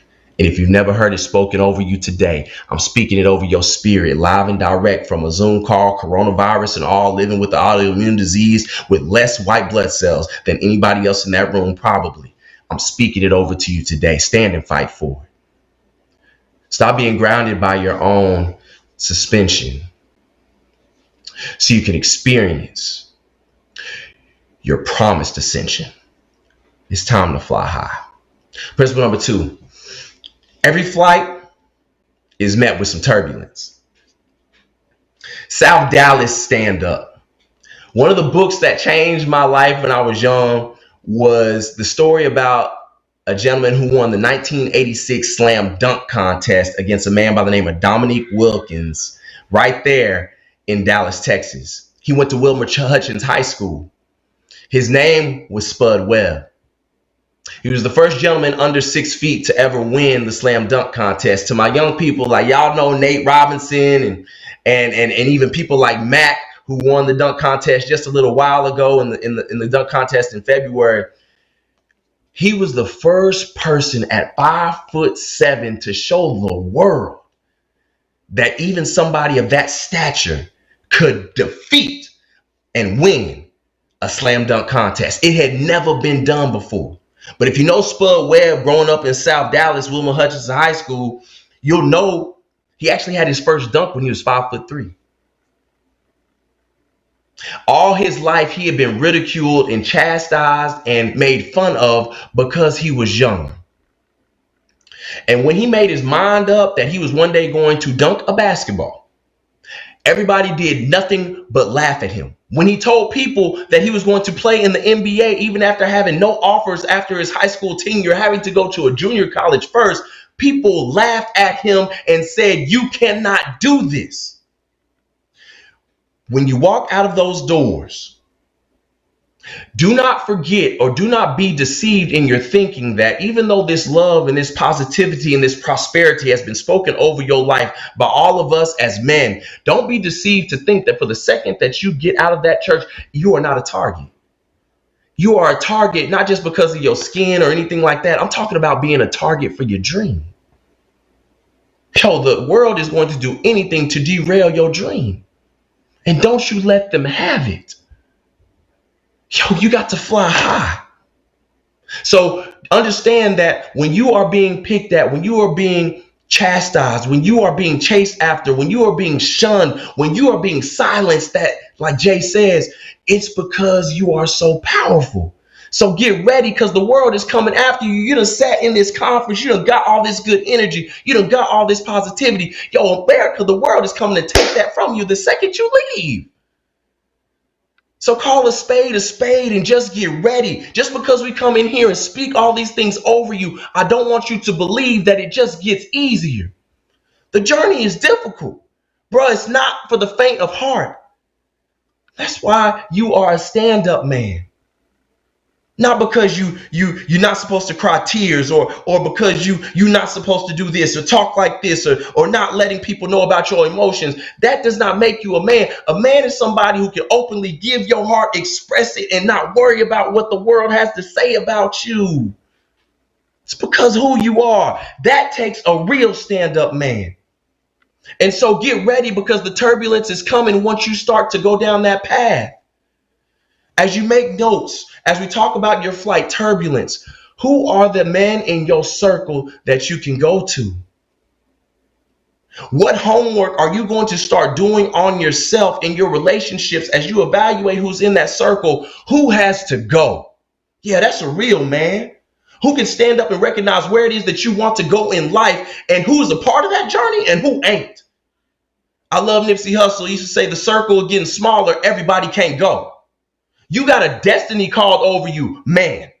You have a destiny called over you, king. And not everybody is a part of that doggone journey. They can't go where you going. So part of your decision making when you leave this place is who's a part of that journey and who not. And that's turbulence on the flight of flying high that you are going to experience. But they got to go.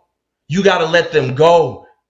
You can't carry that excess baggage and expect to be where it is that we want to be. It's the turbulence. Spud had to let a lot of people in South Dallas go so we could walk into that stardom of the slam dunk contest winner, the NBA All-Star, the little big man that went and put opportunity in the heart of the NBA for those who are under 6 feet who want to dribble a basketball. What would have happened if Spud would have stopped? There would have been dreams of younger children that would have been decimated because of their height. You don't understand the calling over your life, but I'm here to tell you it's even bigger than what you have imagined. But if you don't know how to navigate that level of turbulence, if you don't get ready for the things that are coming your direction and count it all joy, not to get down on yourself, but bruh, count it all joy when people don't understand your business plan. Count it all joy when you are open and vulnerable enough to weep tears because you've been scorned. Yo, count it all joy, because those are the things that you are preparing another generation coming up after you, because they're going to say, yo, he's doing that, I can do it too. The turbulence should be things that excite you, not pick at you and cause you to give up on yourself. Jay told me I didn't have to be here today. I said, Jay, I'm coming. I said, coronavirus, fever, snotty nose, cough, all the symptoms. I said, I'm coming, because you're doing something so powerful. The enemy is nipping at those things, and I'm not going to let you falter. Get ready, because the enemy is nipping at what you got. And he's going to try to make sure that you falter. It's not because you don't have it going on. It's not because your idea is bad. It's not because you come from something that's less than. It's not because you don't have the resources. It's not because of where you grew up. It's not because of the things you don't have. It's because of the things that you are capable of accomplishing. So throw all that stuff out the window.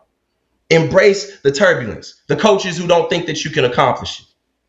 The ministries that don't see your value right at this specific moment. Start your own. You coming. Hey, yeah, Coach Prime used to say, you coming. Let's go.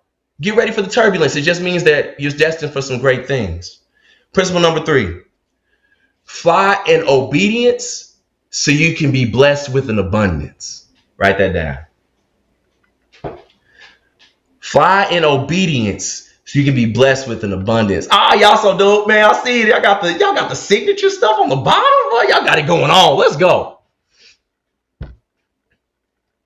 The last time I checked, no flight can take off and land safely without flight control's involvement. Meaning that pilots already have their map and already have their GPS. They already have their course on how to arrive at the destination of the airport that they are seeking to go. You fly from Austin and you are looking to land at New York City. The pilot already has the route implemented into the computer system of the airplane. He has to stay obedient to that flight course, because if he does not say, if he or she does not stay obedient to the flight course, the plane is not going to make it from Austin, Texas to New York City. You have to fly in obedience so you can be blessed with an abundance. What I am telling everybody here is to get ready, because you are going to have to sacrifice something when it comes to accomplishing what it is that you want to accomplish in life, my brothers. Whatever it is, whatever your goal, whatever your aspiration, what most people don't tell you is, yo, get ready, because you're going to have to give up something to get there.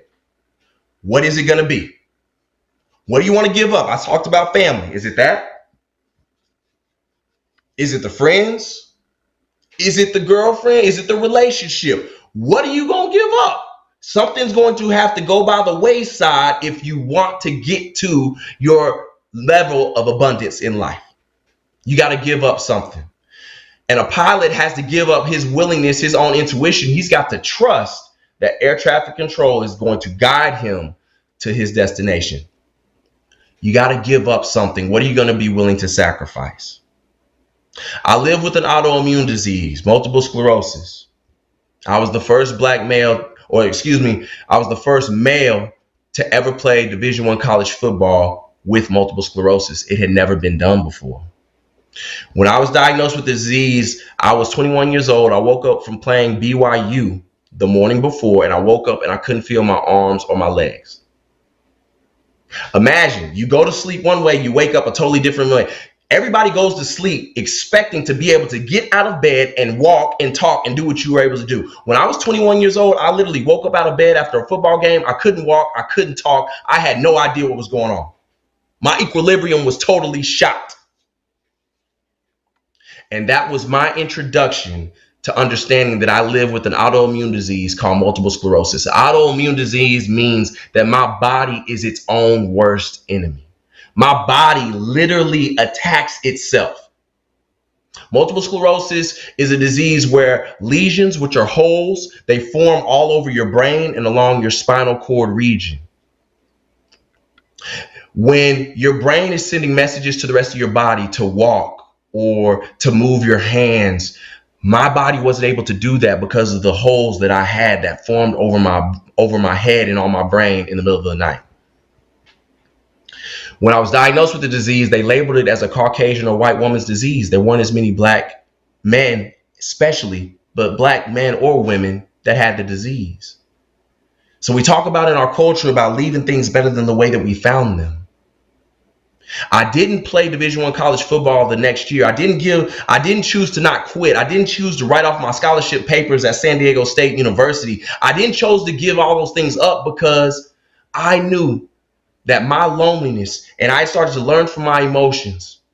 I knew that I had to leave things better than the way that we found them. So some other person who had a dream of playing sports with this disease, I knew that one day they were going to be born, and they needed to find my story to know that they could reach their destination regardless of the turbulence that they were experiencing in life with multiple sclerosis. I didn't play football for my own accolades. I didn't continue to play with my brothers and keep my scholarship at San Diego State for Tyler Campbell. No, I did those things because I needed to be a vessel of hope. Whatever it is that you want to accomplish, whatever it is that you're trying to do, you got to see and figure out how it is that that thing's going to impact and help somebody else. It's not for you. That thing that I thought was giving me excess baggage of multiple sclerosis, that thing that was taking my limbs, because that's what the disease does. I suffer from memory loss, short-term memory issues. It's a wonder why I can get on the microphone and speak. That's a blessing from the Lord up above, because I deal with memory issues. There's paralysis with this disease. There's eyesight issues with this disease. I should be wearing glasses, but I don't like the way that I look in them. There's all types of hurt and pain. When I deal with relapses with this disease, it feels like somebody is grabbing a hold of my spinal cord and shaking it. But I'm about to relapse. That's what this disease feels like. Imagine getting your spinal cord held and shook violently. That's what my disease feels like. But I told the Lord, as long as you can bless me to be upright, as long as you can bless me with a voice, I will do whatever I can to help and to leave things better than the way that we found them. There weren't black males who were out there in the world that were talking about erectile dysfunction. There weren't black males in the world talking about therapy with MS. There weren't black males talking about how you've loved and have lost, or how you're fearful of getting into relationships because you have a disease. I decided to speak on those things because they were my truth, because I loved words. Football was a part of my life, but bro, I had a greater level of calling, and it all came full circle actually in the midst of my brokenness, in the disease. So when you are broken, have your antennas up, because the man up above is actually going to deliver you and give you a greater something that allows you to fly high. My brokenness has helped me to make an impact in this world. My willingness to serve and operate out of a spirit of selflessness has helped me make a change and a mark and provide for my family in this world. I thought that I was damaged goods, and there's some brothers who are sitting in these pews, and yes, I speak openly about erectile dysfunction. Yes, I speak openly about the emotions of a man. There are men in this room who feel like you are damaged goods, and you only know this because, this is your life. You haven't shared your innermost with other people. I thought that because I battled erectile dysfunction, because I live with an autoimmune disease, because I am damaged goods, bro, what woman would want any of that? In a time frame when social media has it to where, you got to have this, you got to wear these clothes, you got to have this ride, you got to have this car. Man up above came in my life over 11 years ago and squashed all of that and gave me a beautiful and amazing black queen that loves me for me. When doctors came to me and told me when I was 21 that it would be difficult for me to have children, so go ahead and start, embracing all of that right now. I got 3 amazing, amazing babies. I got my oldest son. His name is Messiah, because every day I tell him he is a king. He's knowledgeable, influential, noteworthy, and God-fearing. It's not just something I tell y'all. It's what I tell my babies. I got Cheyenne and I got Sage. 3, doctors told me it wouldn't be possible. You are amazing. Fly in obedience to what the man up above tells you, and you will walk into a level of abundance in your life, and you will reach your destination. Let my life be proof. From Amazon best-selling author, from a #1 talk show on Saturdays in the city of Austin on 104.9 The Horn, to working with students at the University of Texas to help them with their podcast platforms, and being contracted out to speak here and to do this and to do that. It was birthed out of my brokenness. And my ability to understand that my journey, that ain't my parents' journey. That's not my father's journey. That's TC's journey. I love my mother. I love my father. I have a lane for me too. And my brothers, you have a lane for you as well. I just want you to start living it. Because when you start living it, we can start changing this thing for together, changing the world for the better. So we got to fly high. If you don't have anybody to talk to now, speak to some of them brothers that are on the pews in the front who are gracing the stage today. Come to the older men that are within the sanctuary today. Let us be that same shoulder for you to lean on. If you don't have anywhere to go, find us. Let us be that bridge over troubled water for you. Let's get ready to fly high. Jay, I'm going to do this real quick because, growing up, I think I'm at the 40-minute mark. I know he told me I had 45, y'all, but I'm going to get off the stage real quick because, growing up, I wasn't the smartest kid in the world. And so, my brothers, if you don't ever remember what it is that I said to you today about flying high, I want you to remember this. And I come from a spirit of having so much anger growing up emotionally because I never knew how to address those things, right? I want you all to focus on men, on being a bottle of water instead of a bottle of soda. Stay with me on this. You are the bottle, but the contents on the inside are the emotions that you wear. As a king, as somebody who comes from this I Am conference, I want you to again recognize that from the second that you leave this place, you are going to be ridiculed. Somebody gonna say something bad about you. Somebody's not gonna understand the way that you carry your family. Somebody gonna wonder why it is that you married that person. Why are you friends with those individuals? And if you aren't careful and have yourself rooted as an individual, you will let the world steal what the man up above has graciously put inside of you, and your emotions, your anger is going to spill all over those in which you love, and even those who are in harm's way. But when you understand kingdomship, And when you understand who you are as a man, bruh, it don't matter what the rest of the world has to say about you. It doesn't matter if people believe in you or try to discredit you, because you are confident in who you are as a man.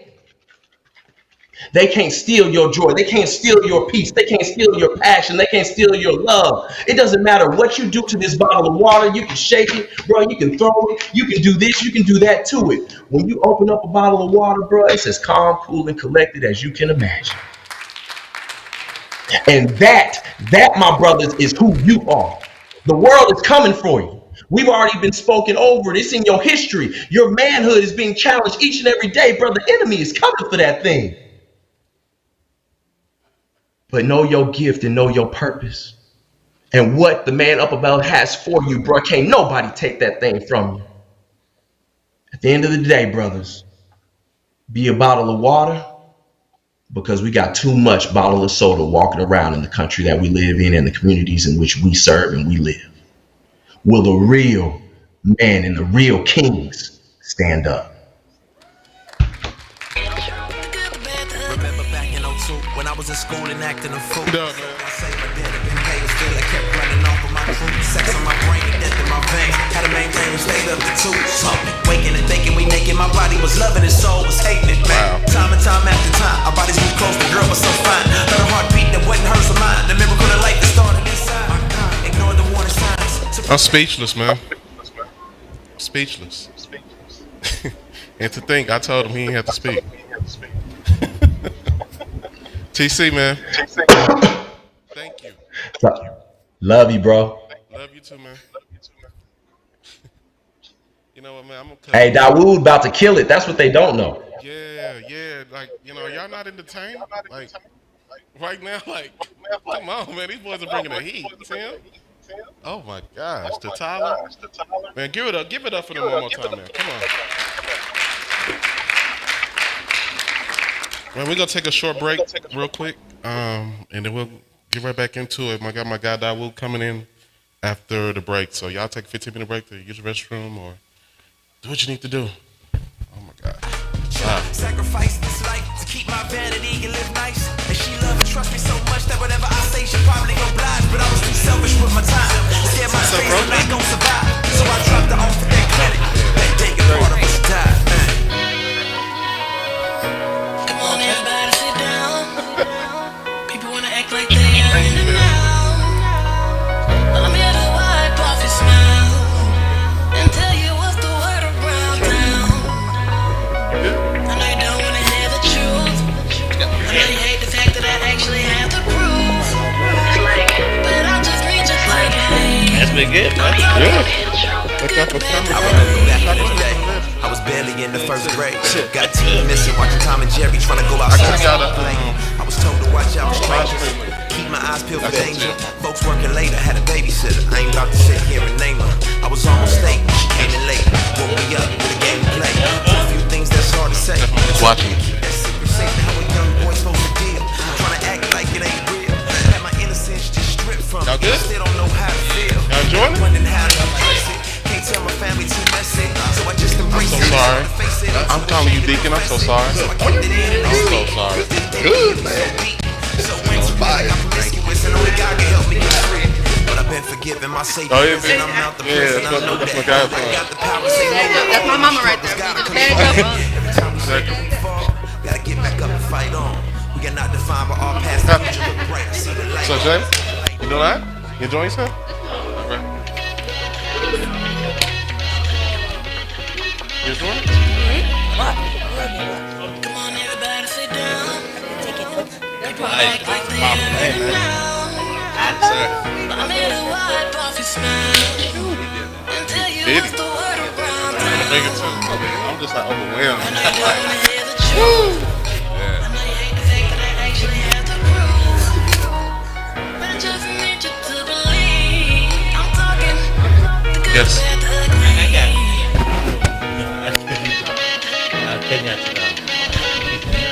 Yeah, I told him I apologize. Yeah, I apologize.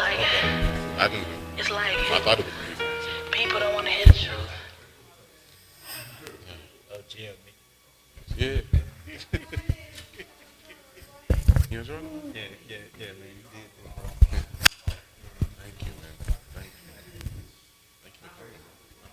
Yeah, absolutely, man. I might have to head out here shortly, but man, dude, I got pages of it, bro. Yeah, you good at it. Yeah. Yep, good it is.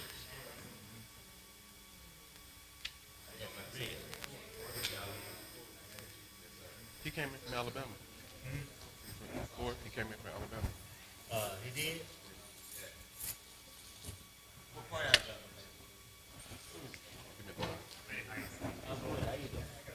Ford, what part of Alabama? Birmingham. Birmingham? Yeah. Yeah. Yeah. That's about an hour down the road. Yeah, ain't that far? How you doing? Yeah, how you doing? Yeah, it's getting short. Hey, how you doing? Yeah. No, it's like, bruh, that was so.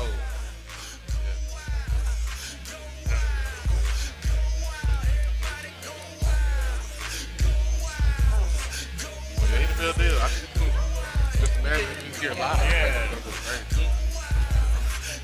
Talent brought it.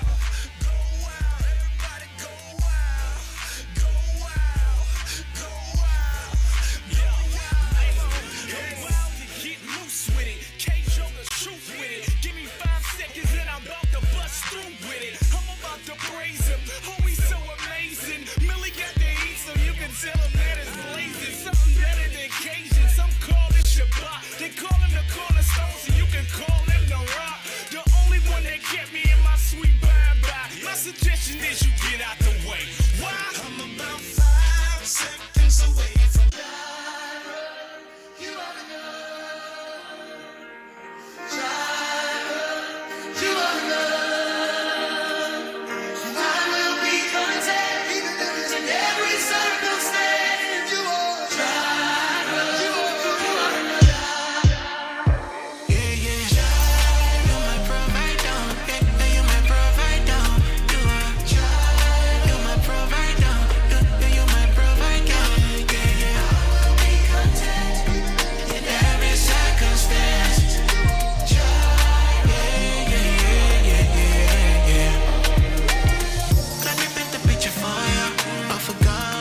Can't afford you. Feel it was lavishly upon you. It makes His glory shine so bright upon you. I will be content, cause I know you would never fail me. Even when my knees are shaking, even when my heart is bleeding. Oh, valley, when I walk in the midst of the valley, my life's in the hands of my daddy. I'm already loved, I'm already chosen. Yeah. So for this life I know the goal low. I know this soul is my job and I my body. Hey, to man, I need go. You are child, you're my provider. Yeah, you're my provider. You are child, you're my provider. You're my provider. Yeah. I will be content in every circumstance. Child, yeah. Jehovah Jireh, you give me peace, you give me purpose, my provider. And when my enemies surround me, got me tied up. When they throw me in the pit inside the fire, you are my God and my King and my Father. Light to my path in the darkness, hope in my heart. When they heartless, Father, you reach out and caught us. You're the lover of my soul, love is flawless. They don't understand my God is keeping me high, I know they go low. Cause me, I know they so low. It's my job and I my body. Hey, to man, I need go. You are you're my provider. Yeah, you're my provider. You are you're my provider. You're my provider. Yeah. I will be content in every circumstance.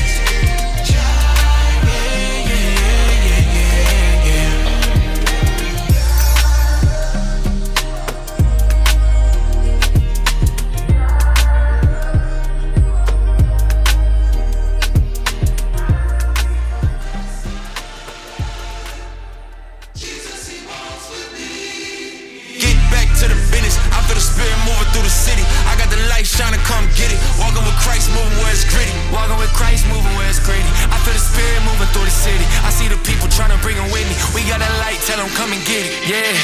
Walk, walk, walk, walk.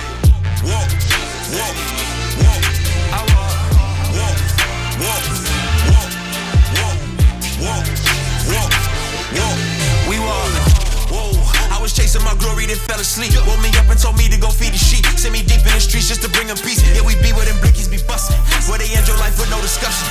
But as soon as they see the light rushing, they know that the Lord walking with us, no bluffing. People say that I'm fake, I'm like, okay. Do you walk in the light and you throw shade? 1 more sex on my skin, I got no shame. We was preaching about Jesus before fame. Get it? Did that. On my side, yeah, he been that. That's the devil where my sins at. On the cross, cause he pinned that. Big throne where he sits at. Death hit him, then he hit back. Resurrected, yeah, that's big facts. Told us hold it down till he get back. Get back to the finish. I feel the spirit moving through the city. I got the light shining, come get it. Walking with Christ, moving where it's gritty. Walking with Christ, moving where it's gritty. I feel the spirit moving through the city. I see the people trying to bring him with me. We got a light, tell them come and get it. Yeah, walk with me. Step in the scene with the fly, had to keep it so steady, don't fall for the fights. Had to cut out the session, he got in the crop. Hold up, spiritual weapons when miracles happen. I'm never surprised cause it got. They serving no Hannah Montana, ain't switching my banner like David, we slinging a rock. We kicking this beating, boy, serve you sure. Even if it mean I'm bleeding. Come kill my flesh, my soul still breathing. Speak through me, yeah, yeah. This heart keep beating, these lungs keep singing. Come and step into the kingdom, for the ones mistreated. To the day we sing. This feel like the moment we seeking the day we can sing up the water, get freedom to walk.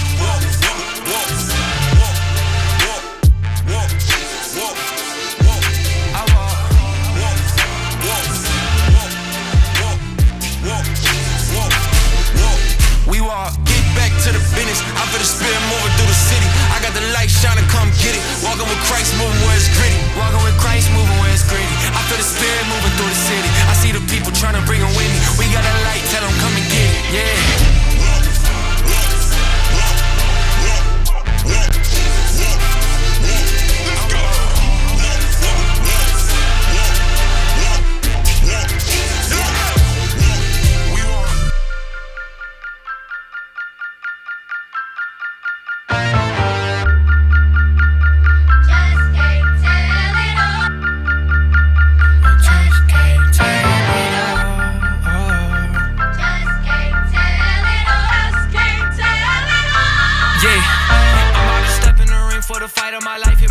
Strap on my gloves. Boy, I've been prepping since like I was 7. And thing is, I'm already covered in blood. Walking in love, this for the ones who've been stuck in the mud. Searching for hope. Trust me, I know what it feel like to drown in my problems, but God came and threw me the rope.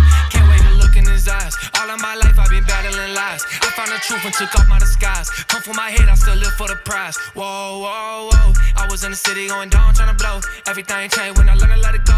Hopping on stage, I ain't in it for the show. Only got one life, so I gotta let them know. Talk about real. I seen a man's whole bad hill. I seen a woman drooling out the mouth. I seen the demons in the casket out. I seen my brother throw his whole vape in the lake. Seen smooth heal from the dark. I seen the spirit change my own heart. Can't tell it all, but this a good start.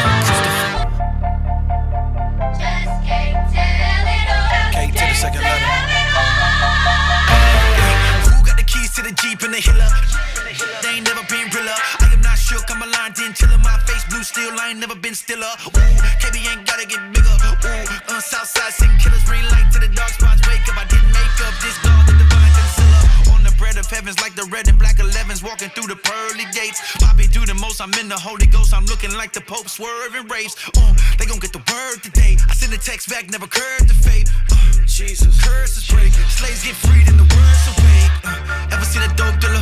Cold killer, gold brother crying on the floor with us.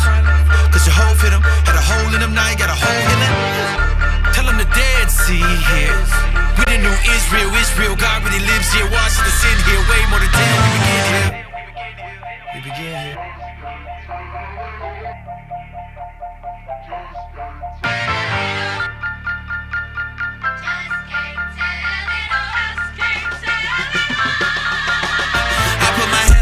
The Lord is my witness that KB is closer than blood. I got that HGA tatted right next to my heart, so you know it's gonna always be love. Don't need no contracts and labels. You know we got him a seat at my table. Hovey little bro, so I'm willing and able. I keep some riders at home in the stable. Whoa, whoa, whoa. I done told it all, but I still got more. Remember when the folks got killed next door? Partner told me sell pills, not blow. Shorty told me my career won't blow. Swear I don't care about the status. Why would I clout chase when God is my daddy? Take all my records, my money, my Grammys. I'm still gon' die richer than you can imagine. Jesus the king, I'm his prophet. Send me to Nineveh, I get it poppin'. They see an interview, swear I ain't with it. I say come see what I do in my city. From coolin' with Kendrick to walking through Romans with people in prison. Let me stop talking cause man, I been did it. Can't let my left hand on my right position. Y'all just gon' have to see when I transition. I can't tell it all, man. Let's go.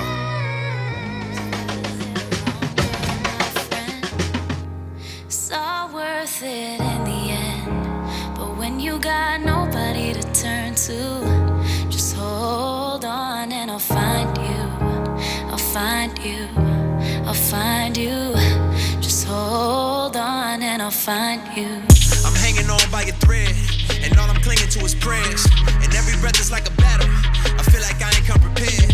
And death's knocking on the front door. Pain's creeping through the back. Fears crawling through the windows, waiting for them to attack. They say don't get bitter, get better. I'm working on switching them letters. But tell God I'ma need a whole lot of hope, keeping it together. I'm smiling in there.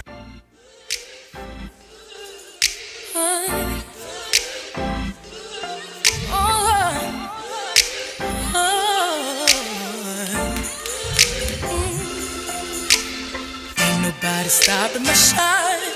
They try to break me, try to take me out, but I got Jesus on my side. Hurt so bad I thought I would die, but ain't no power stronger than the one that came and laid down his life.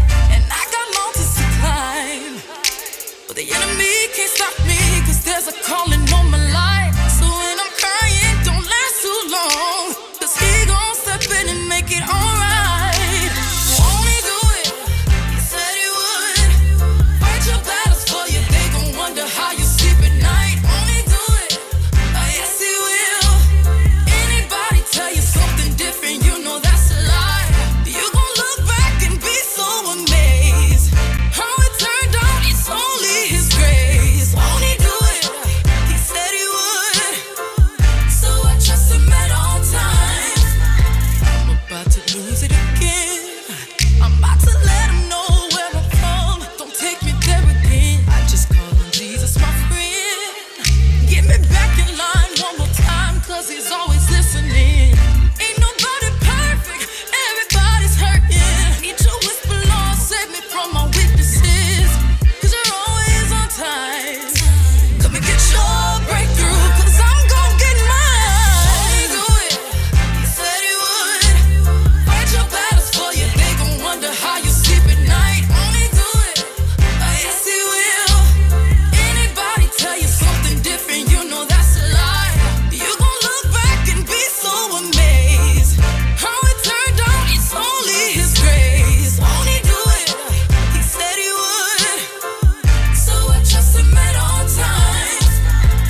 story about a woman with an issue. Had it 12 long years, didn't know what to do. She heard about a man coming through her time. She fell to her knees and crawled on the ground. Oh, this is what she said, y'all. She said, if I could only touch but the hem of his garment, I'ma give it all I have. Moment. Come on, help me sing, y'all. This ain't no ordinary world. Oh, no it ain't, no it ain't, no it ain't. This ain't no ordinary world. The God I serve is great.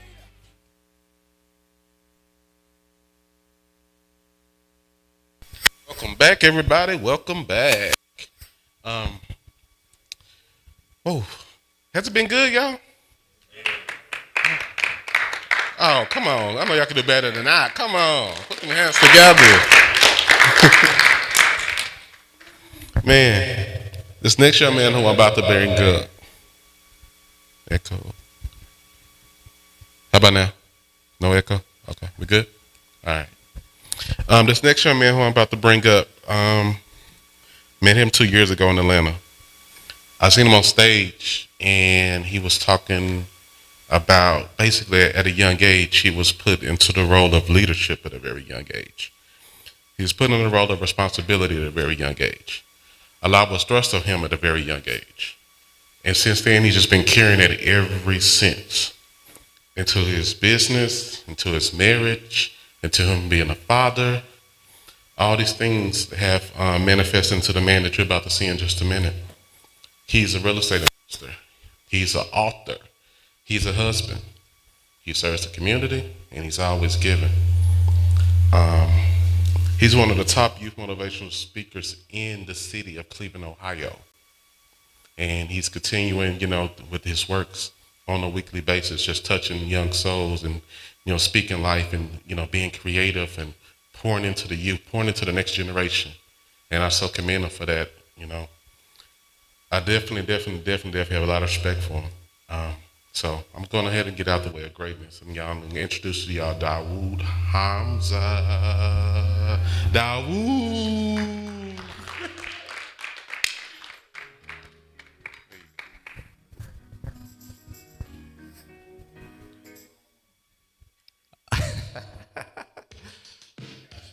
All right, so some of y'all know this song, don't y'all? Hey, look, I see it already. So keep the song going, keep the song going. So the reason I like this song is one of my son's favorite songs. And when the actual chorus when it start kicking in, keep it going. I'm gonna tell y'all how my son sing this song, all right? This is what he say.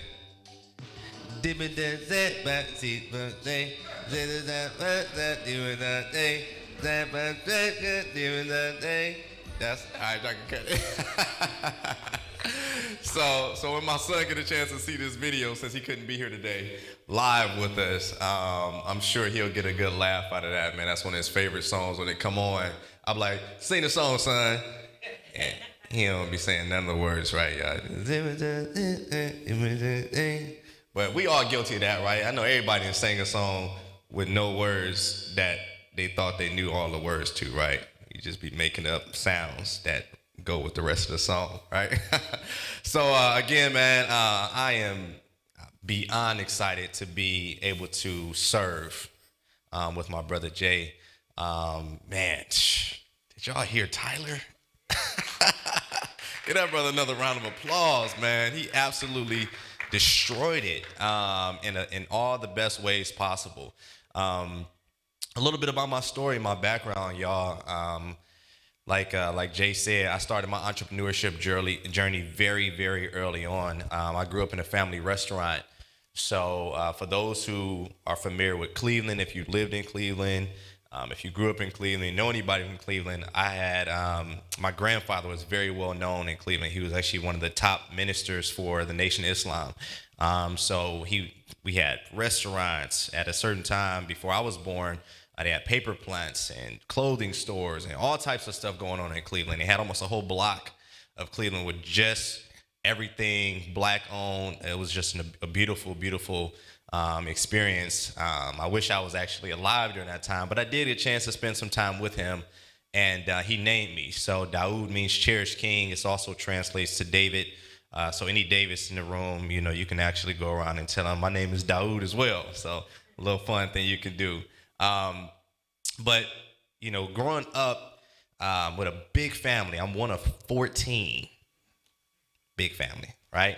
But only 8 of which were full-blown brothers and sisters. So there was always at least 10 people in the house, always. Mom, dad, 8 more, right? Sometimes more. We had times and periods where my half-brothers or sisters would stay with us. And, for those who in here got a big family? Out of the kids? Big family? How many in your family? 10? Ooh, so you know what it's like. So wait, I got to ask you a question. You ever been in a situation where you had like some leftover food and you put it in the refrigerator, and then you go back to the refrigerator and you like, who ate my food? Yeah. So big families know what that feel like, because it happens a lot and nobody ever tells on each other. So you just have food that just come up missing and you be sad because you had your mouth fixated on eating that food the next day. It really is. It's frustrating, right? And I would get angry. Like, I was the one that would get angry and I wanted to fight everybody. So I would turn red, my hands would shake, I would like squeeze my fist really hard, and then they would just laugh at me because I was smaller than everybody else. But it was cool, Sometimes I would fight, but most of the time I just got mad and just walked away. But yeah, that's a little bit about my just upbringing, man. I grew up in a big family.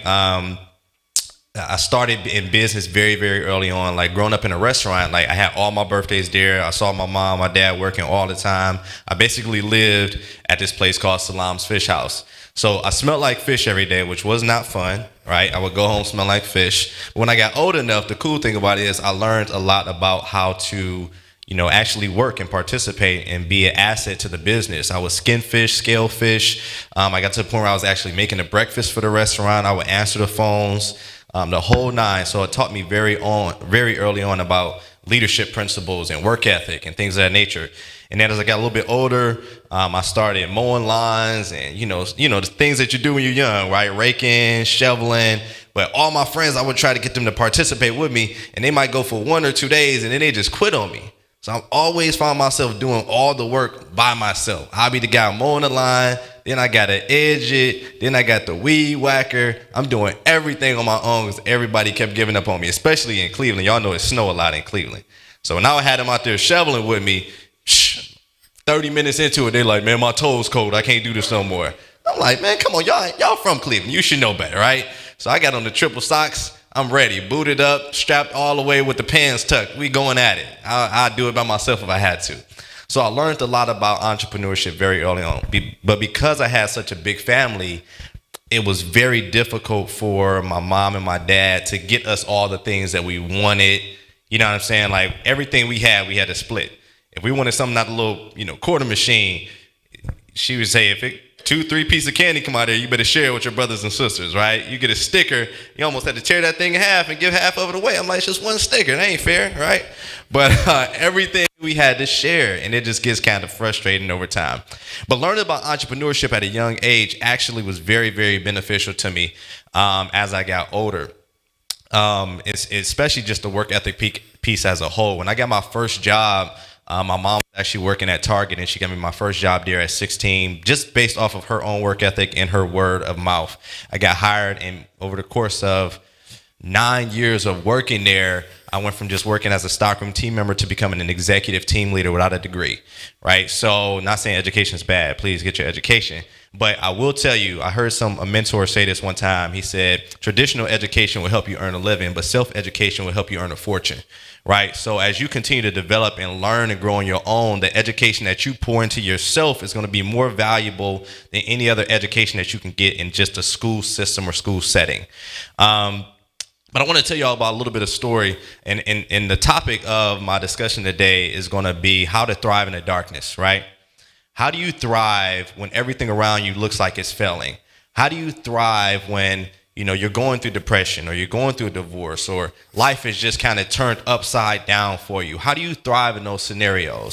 And I remember vividly a period of my life where I could actually say I felt depressed at an early age. I didn't really know what it was, and I couldn't identify the language for it until I got a little bit older. But now that I look back on it, I understand what I was actually going through. And I really want y'all to tune in with me, especially my young people. Everybody in this row right here. Yep, I'm seeing y'all eyes. I need everybody's eyes. Yep, I need y'all's attention because this is important, because some of you may experience these things, and it's important for you to know that you're capable of navigating through them even when it seems like you can't, right? I heard somebody once say, you don't know how strong you are until being strong is your only option, right? When it's your only option, then all of a sudden you got all this strength, right? Some people might have heard a story about that mom who picked the car up off her son, who couldn't, I don't know if it's son or daughter, but picked the car up to get the car off of her child. And when they interviewed her and they asked her, how did you do that? Can you go lift, you know what I'm saying, 125 pounds at the gym? She was like, I can't even lift that weight. I don't know how I did it. But in that moment, being strong was her only option. If she didn't lift that car up, her baby was going to die. So something took place within her that forced her to bring out something that she didn't even know was inside her. So I'll tell you guys a quick story. When I was about 14, who in here would say that they love their grandma, they like their grandparents' favorite, like grandma's favorite, right? So I was a big grandma fanatic. My grandma was my favorite. She lived right around the corner from where we lived. So I would ride my bike to go see her. I would walk to go see her. The first time I ever drove a car was driving to go see her. I hit somebody's mirror, but I didn't break it. It just nipped it. All right, we were still good. But first time I drove from my house to her house. It was just, she was my heart, right? So she was one of my first lawns that I cut when I was cutting grass, right? She paid me to cut her grass. I loved it. So fast forward, I'm about maybe 14, right? Anybody in this audience close to that age, 12, 13, 14, somewhere around there, 15, right? So I was around 14, and I never forget this particular day. I'm in the car with my mom, and my mom gets a phone call saying, hey, we cannot get into your mom's house, speaking of my grandmother. Can't get into the house. So we get there, and they say, hey, we got the fire department is there, but they won't break the door in unless there is a relative there to give them like an approval. Say, hey, you can go inside. So we get there. I'm sitting in the car. My mom gets out the car. She goes up to the door. She tells the fire department, go ahead and break the door in. They go inside, and I literally hear my mom scream. Like I can still feel it. I'm 35 now. I can still, almost 20 years ago, I can still feel the scream, the feeling that it gave me in my body when she went inside of the house. Now, thank God my grandma was not deceased, but it looked like it if you would have saw like the scene that, you know, kind of transpired in the house. And nobody hurt her.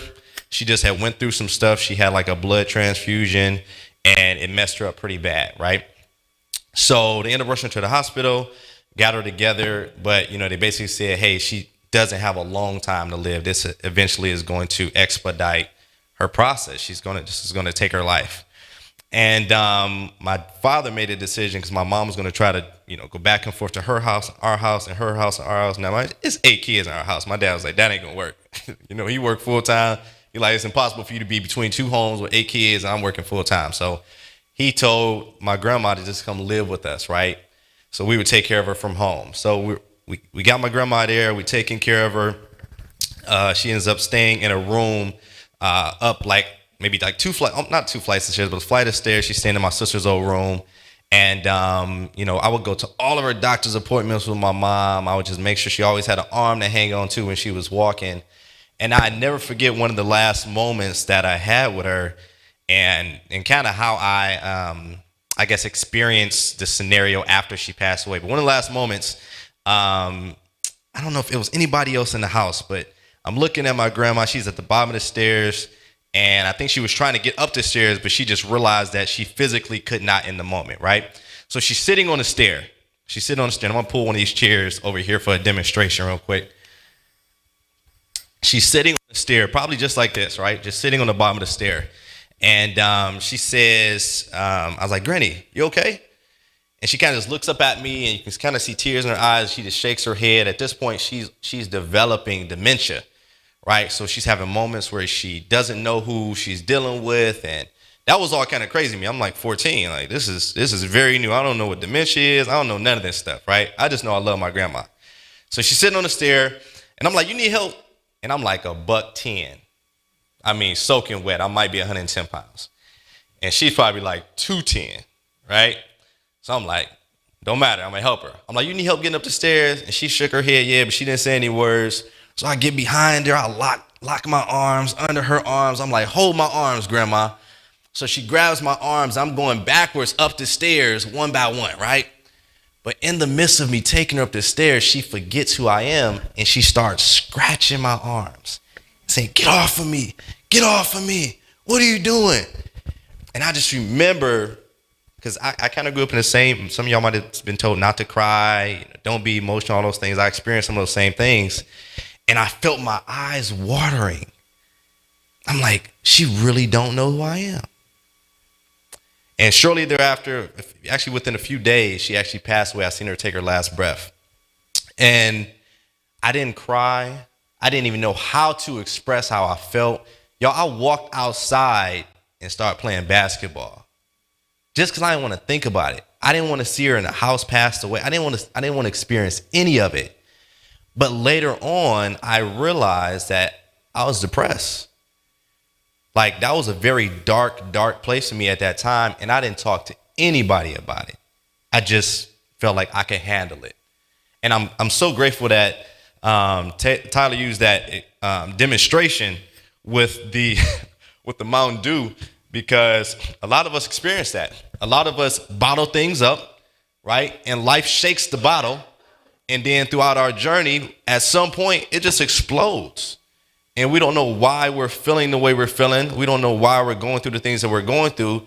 And it's because we got so much hurt and so much trauma and so much pain within us that's just marinated, right? And we have yet to talk about it. So now as an adult, I get therapy, right? It took me a long time to realize how important that is. But, you know, when you get older, you realize the importance of therapy, especially in the Black community. That's something that we typically shy away from, right? Especially Black men.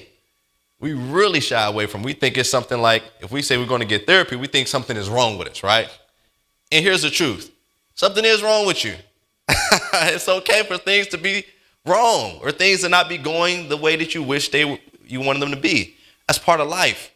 If things are going wrong, therapy is a way to course correct, right? It's like if you ever going wrong the wrong way in a car, it's okay. You just turn around, go back the right direction, or you reroute your path. And that's why it's so important for you to always stay tuned in to where you're going in life. So, you know, again, talking about how do you thrive in the midst of darkness? I'll give another quick story. You know, a couple of days ago, I was talking to my guy, Jay, and a few things that I do. So, yes, I do real estate investing. I have my own program where I actually teach one-on-one coaching for people who want to get into real estate. I teach real estate wholesaling, and I love real estate. I love speaking. But on the side, right, because a lot of people got side hustles to make sure that they can make ends meet and take care of family. I got 2 kids. I got a wife. So on the side, I was bartending, right? Still do. And I'm working at this place bartending. I'm fairly new there. I'm about maybe like 60, 70 days in. I feel like I'm doing well. I'm making great money. I'm leaving with $200, $300, $400, $500 sometimes a night. So I'm like, this is great. This is awesome. I'm pouring this money back into my business. Now, mind you, I was the only melanated bartender in the whole building, right? The only one. But I'm making good money. So I'm like, cool, I don't even care. I could be the only Black one here. I'm good with that. I'm fine. But it started to be a little awkward feeling. Like, people would say certain kind of weird things to me, and I'm like, that don't add up. Or there's like, put more pressure on me than was necessary. And I'm like, why are they coming to me with that type of energy, right? It wasn't adding up, and I felt it. So a couple of days ago, I'm working in a part of the bar where I'm very new at. So we had 2 sections. We had like a main bar, and we had like a small bar. If you work the small part of the bar, it's you alone. If you work in the main bar, it's like you and maybe 2 or 3 other people. So he put me in a small part of the bar, and I'm like, I'm still kind of new to this. And, you know, we get like these tickets that print out to make drinks for the people in this one area, and then we still got to take care of all the people that's around the bar as well, but it's just you, right? So they put me over there, and I guess I had a ticket that came out. I didn't hear it print out, and one of the managers comes up, she grabs the ticket, she's like, hey, this ticket is like 13 minutes past the time it came. She's like, what's going on? What happened? Well, she didn't even ask me what happened. She just said, it took 13 minutes to make this ticket. So I'm like, my bad. I didn't even hear it print out. I was taking care of a guest over there. I'm working my butt. I'm sweating, y'all, like giving him all. And later on that day, I walk into the office and she was standing in there and she was like, hey, Dawud, just to let you know, I wrote you up for that ticket. Like, didn't ask me why, what took so long, what was the situation. Now, mind you, this is, if you work a job, you might experience some things like this. For those who are younger in the building, you might experience some stuff like this. It's not going to always go your way, right? And this is really interesting. I'll get to like how purpose works within this whole process. So she writes me up. It is what it is. I didn't like fight her on it too much. I let it happen. 2 days later, which was not 2 days later, a couple days later, which was what was this? Thursday. Just past Thursday, I get a call from the general manager. General manager called me and she says, hey, Dawud, want to have a quick conversation with you. She says, I feel like the space that we're in is just not a good fit for you. I was like, okay, what made you say that? She's like, well, you had a ticket that was over and, I think the speed is just a little bit too much for you. And I'm just not thinking, I just don't feel like maybe it's a good space for you. It might not be a good fit for you. And I was like, wow, really? I was working like 16-hour days sometimes, y'all, like crazy, like putting in the work, working hard. Like I was having great reviews. I had somebody came in and told the owner, he said, keep him. He's an asset to the company. Just had happened. Matter of fact, it was the same day I got the write-up, right? Somebody told the owner, not the GM, told the owner this, to keep him. He's an asset. So when she calls me with this information, I was fighting to keep it, y'all. I was like, you know what? Give me another chance. Like, I'm going to come. I said, watch me. I want y'all to monitor me and watch my performance. And I promise, like, you'll see that I'm capable, right? I'm capable. And I get off the phone with her and I'm feeling some type of way. And I'm like, man, I can't believe, she was like, yeah, I'll give you a chance. We'll give a little bit of time and give you a chance and see how it works out. And I'm getting my haircut. I was just about to get my hair cut when I had a conversation with her. And then when I leave, I'm like, you know what? I feel some type of way. Let me call my therapist, right? My coach. So I give her a call. And she said something, y'all, that was so powerful, and I shared this with Jay. She said, Dawud, how do you feel about going back in there? I'm like, man, honestly, like, it's like a awkward feeling in my gut, like, oh, it's just, it ain't right no more. Maybe it never was right. Maybe I was trying to make it right and it wasn't, right? So I'm like, it's just an awkward feeling that I got now. I don't even want to go in the building for real, right? And she said, so why are you betraying yourself? And I was like, oh, wait. That was kind of harsh. Like, betrayal. I'm betraying myself? That was heavy. Why would you put that on me, right? No, she said, for real, Dawud, like, what do you do that you really are passionate about, that you really enjoy, that you never have that feeling? I'm like, well, I'm speaking. When I'm working with the youth, I don't never have that feeling, ever. Always feel authentic. Always feels amazing. When I'm working with people teaching real estate and when I'm doing real estate transaction, always feels incredible, right? She said, well, why don't you do more of that and stop betraying yourself? It's heavy. Like sometimes, y'all, we do things that has very minimal, if not any, value to our actual purpose. And the steps we're taking should be steps that lead us towards a destination that we want to be in. If it's taking you somewhere you don't want to be, you have to at some point stop yourself in motion and say, why am I going this direction? Why am I still walking this path? So I actually reached back out to the employer and I say, you know what? Thank you. I appreciate my time working with y'all. I'm going to take you up on your offer to walk away. I don't need this, right? I don't need to be in an environment that makes me feel this way. I can put myself in environments, and I knew I was flying out to Dallas, and she said, how ironic that, this happened the same week that you was getting ready to fly out to Dallas to go inspire, right? How do you feel right now? You're going out to inspire, and you just got let go from your job. And sometimes purpose is going to push you in certain positions, in certain ways that you'll never imagine, right? I'll give y'all one more story. And again, it's thriving in the midst of darkness. A lot of times when things seem down and dark, how do you still thrive? How do you still keep your composure? How do you still stay like that bottle of water, right? How do you stay like that when everything in your life feels like it's being shaken up? It takes a lot of self-discipline. It takes a lot of personal development, right? I read a lot of books. I listen to a lot of audios. Y'all heard Tyler say the same thing. He said he's a literature geek, right? So he reads a lot. And for us at the age, well, I shouldn't say us, for a lot of the young people in the crowd, what is taken over is the social media, right? And I'm not saying it's bad. I'm not saying social media is bad. If you look at the people and things that I follow on my social media platforms, it's all stuff that inspires me. I try to stay away from the things that I know is putting me in a hole. Like, don't get me wrong. You have stuff that you like, it's goofy, funny stuff that you look at and come by sometimes, but if you got more of that than the things that's actually inspiring you and teaching you and developing you, then you're probably going to go down the wrong path. You need to have more things pouring into you that's helping you grow than things that are taken away from your attention and just, causing you time. Because the most valuable asset that we have, other than just being able to live and breathe, is time. It's more important than money, right? A lot of people trade time for money, but the ultimate goal is to get you to become in a position where you can buy back your time. When you get to a certain age, most people say they want to retire, right? So if you're looking to retire, that means now I have the opportunity because I've worked so hard for so long and either I saved up the money or now I'm going to get this pension or whatever this money is to sustain my way of living. So now that I can have my time back to do the things that I want to do in life. But I'll give you guys another story about thriving through the darkness, right? When I was about 18, at this point, I'm working at Target. I'm making great money, y'all. I'm making like $9 an hour. So for y'all, that's not great money. I'm 35, so back then that was great money. I was a team leader. I was making good money. But I'm making like $9 an hour. I got promoted, and I never forget one day I was at home, and again, it's another time where I kind of suppressed the depression and all that stuff that was bottled up inside. When I'm about 18 years old, and everybody's in my house, all up. My dad's getting ready to head to work. And I want y'all help with this. So make sure y'all locked in. My young people, I want y'all help with this. I'm going to ask y'all some questions. All right. My dad comes downstairs and he says, he's talking, and we start to see the side of his mouth kind of droop a little bit, right? Side of his mouth is kind of drooping, and he's slurring his words, right?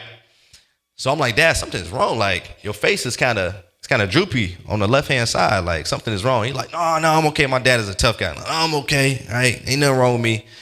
And we like, no, we need to like call and get an emergency vehicle, come out here and look at you, right? Something's wrong. He's kind of limping a little bit, like he got like a little limp to him. So they come out, they check him out. They like flash the light in his eyes and everything, do some little tests. They're like, no, he's okay. And they leave. When they leave, he's sitting on the couch. He's like, I told you I was okay. He tries to get up, falls back down on the couch again. We're like, no, you're not okay. Something is wrong, right? So we end up taking him to the hospital. What do y'all think he was dealing with? A stroke. He was having a stroke right in front of us. And we didn't know all the signs at the time. You know, they got different acronyms they use now, but at that time, we didn't know what all the signs were. So he's having a stroke. We get him to the hospital. They said he didn't just have a stroke. He also had a mild heart attack as well. So he was having chest pains. So we get there, and mind you, I'm the one, I guess, that was looked upon out of the 8 kids. I was the one that was looked upon as like the responsible one, right? Even though I had older brothers and sisters. And I'm in the hospital in the room with him, and he pulls me aside. He pulls me real close. He says, son, come here. And he says, lean close, lean close, lean close, you, lean close. All right, he says, listen, son, I need you to do me a favor. He said, if something happens to me, I need you to make sure your family, my mom and dad and your brothers and sisters, they're taken care of. Can you promise me that you can do that? And you just say, I promise. Go ahead. I promise. That's what I said. I said, yes, sir. I'll do it. I didn't know to say no. I'm like, what else do you say to your dad when he's in the hospital room and he's uptight and he's like, hey, I need you to take care of your mom and your brothers and sisters if something happened to me. So I locked in. Like Jay said, my work ethic was crazy. I started rehabbing houses on the side. As I was working full-time at Target, I dropped out of school. I ended up getting my GED. And I just worked and I worked and I worked and I worked. And I made sure I paid half of the bills so my mom could be good. And I made sure, it was still food and stuff on the table while my dad was going through his process of recovery. So I learned how to have a strong work ethic at a very, very early age. But that takes a toll on you. It takes a toll on you when you're 18 and going through stuff at 14 and 18. And you don't really have an opportunity to just be a kid and just have fun and do the things that everybody else is doing. You got to be very responsible and very alert and very intentional. I mean, to the point my dad was like, listen, you're the man of the house at this time. So if you got to make a house call, like you got to tell the whole house, this is the direction we're going, I'm telling you to do it. And I'm like, but what about mom? He was like, if you got to make the head of the house call, make it.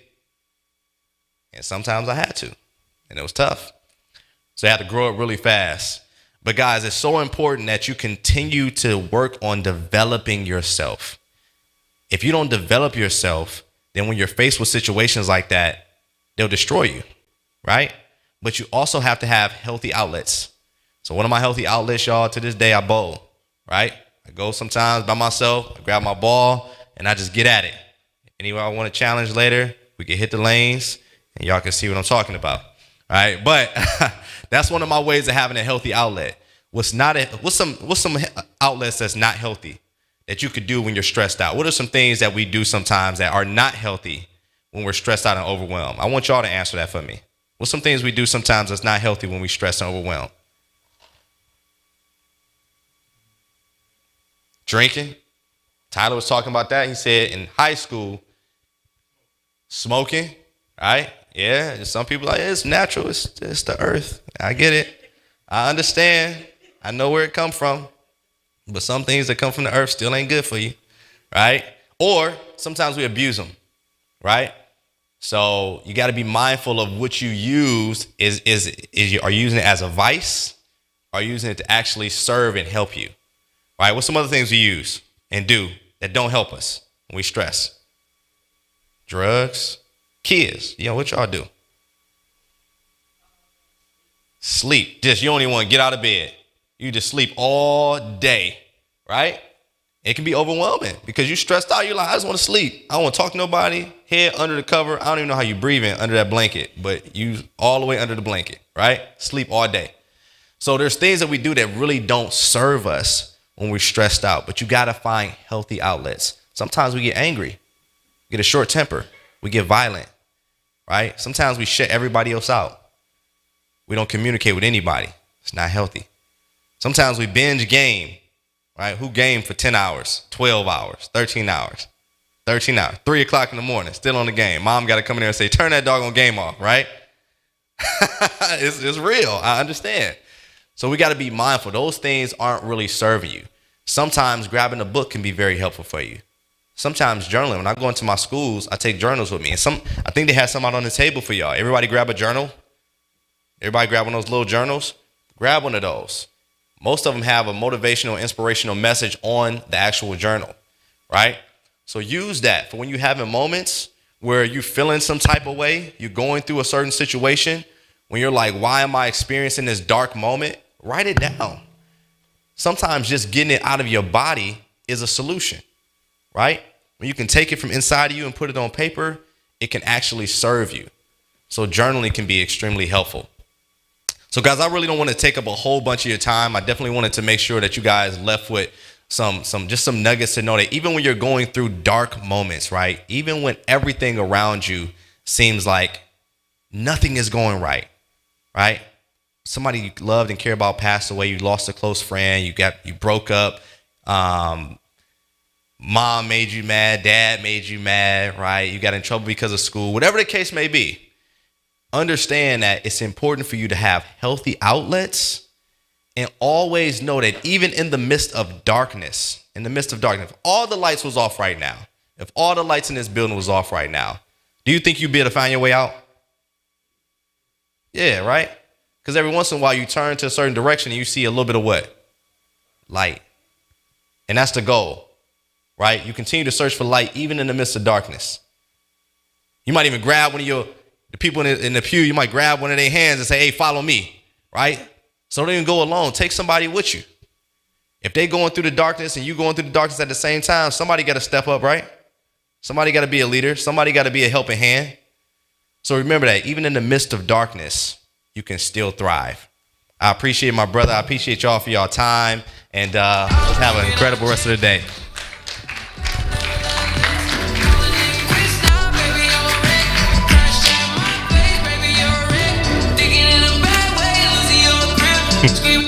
Y'all give it up for my boy one more time, man.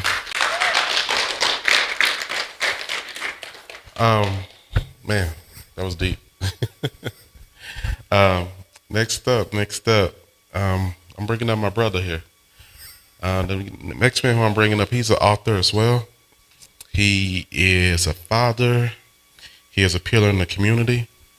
He's always in the midst. If you see anything going around in Dallas where we're protesting and we're trying to get things right in the city of Dallas, you will see him amongst the people. That's just who he is. He's going to come up. Yeah, we have speakers today, but we also have some singers today. So I'm going to bring up Vincent Hall for y'all. I'm gonna do just one song, but let me. I'm just gonna do one instead of two. But no, let me say something. I am so encouraged to see you young brothers in here. What I don't want you to do is, there's a Bible verse that says, "Despise not the day of small things." It's not a lot of y'all in here, but it's enough in here to take over the world. When we were picketing, I was on the picket line for 19 years, basically, and there were basically no more than 30 of us. We got a black fire chief, a black police chief, black people on TV. You can imagine what kind of mess Dallas was before we got after it. So I'm so encouraged to see you young brothers. And let me tell you why it means so much. There were two brothers in Tennessee the other day that had no idea they were about to take the national spotlight. But what were they? They were prepared. They were already ready. We are in the midst of, in this nation, and I'm going to say this, and I hope I don't get thrown out. Jacob knows not to call me unless you must hear the truth. White folks are having a civil war with each other, and we're getting caught up in the middle of it. And so these people right here in this room right now, these are the people that I expect to make a difference. Because every day they're looking at, I'm on the board of directors at DFW Airport, the biggest airport in America, the second largest in America. They spend out billions of dollars, and blacks and browns only get 2 to 3% of that money. Billions, those are taxpayer dollars. So when you start talking about being an entrepreneur, when you talk about having a work ethic, you know, and it doesn't have, you're not supposed to be squeaky clean, you know. I graduated from high school. I got my college degree at age 40, but I was the first director at TNT ever that never had a degree because I outworked everybody else.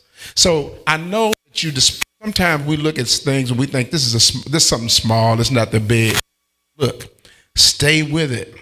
Stay with your dream. It's not going to always look good. It's not going to always look popular.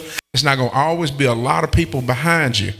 But stay where you are. The other thing that he talked about is an initiative we're working on in Dallas right now. Believe it or not, for the first time in history, young black and brown men from 19 to 26 are the highest category of suicide in America. You know what it used to be?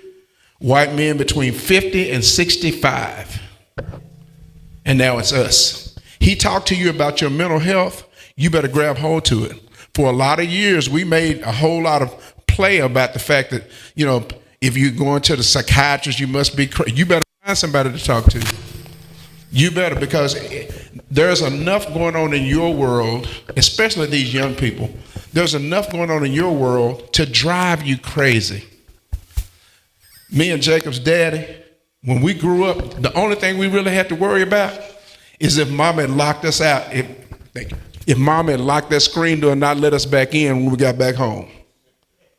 We ran up and down the streets until the street light came on. We had fun. We did anything you can imagine. On a Halloween night, we scoured the streets. We went other people's neighborhood picking up candy. Our kids now can't even go to the park. And you wonder why they're into social media, because that's the only safe place they got. In their bathroom with their phone in. So I just want to say, I'm so grateful, Jacob, that you did this. Dawud, I missed whoever would. Believe it or not, the reason I was not here, Jacob is fastidious in making sure that you do what you're supposed to do. He called me in, 1971 and told me to be here today? It was a long time ago. But as it would happen, a young lady who was best friends with my daughter from the 3rd grade was killed 2 weeks ago. She was in the car with some boys. Somebody was playing with a gun. She ended up dead with her 1-year-old baby in her lap. It's gotten serious now. We've got to the point where we've got to start taking care of ourselves so that we can take care of each other. Because ain't nobody else coming to take care of us. You can be an entrepreneur, or you can be looking for another job every 5 to 10 years. There are no permanent spaces anymore. Don't cry about the fact that white folks don't like you because they don't like each other. The only thing they hate worse than black folks is white folks who like black folks. That's why that white woman was in the wheel at the Tennessee Capitol the other day. Don't get it twisted. It's just us. I am you, you am I. Ubuntu. I am because you are. I am because you are. And so we keep wanting to get in all these other little games, this, that, and the other about generation and religion. Hey, man, squash all that. When it's all said and done, it's just us. So I'm gonna try a little song today from back in the day. You know, I know y'all think y'all the first generation to be woke, but black folks were catching hell in the 60s and the 70s. And so a guy by the name of Teddy Pendergrass did a song called Wake Up Everybody. Let's try it, if I can remember all the words.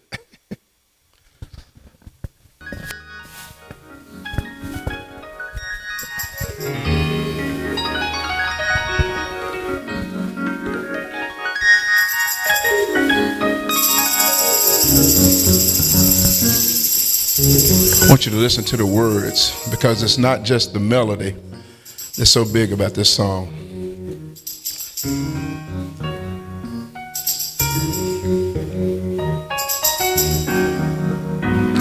And I'm not Teddy Pendergrass, so.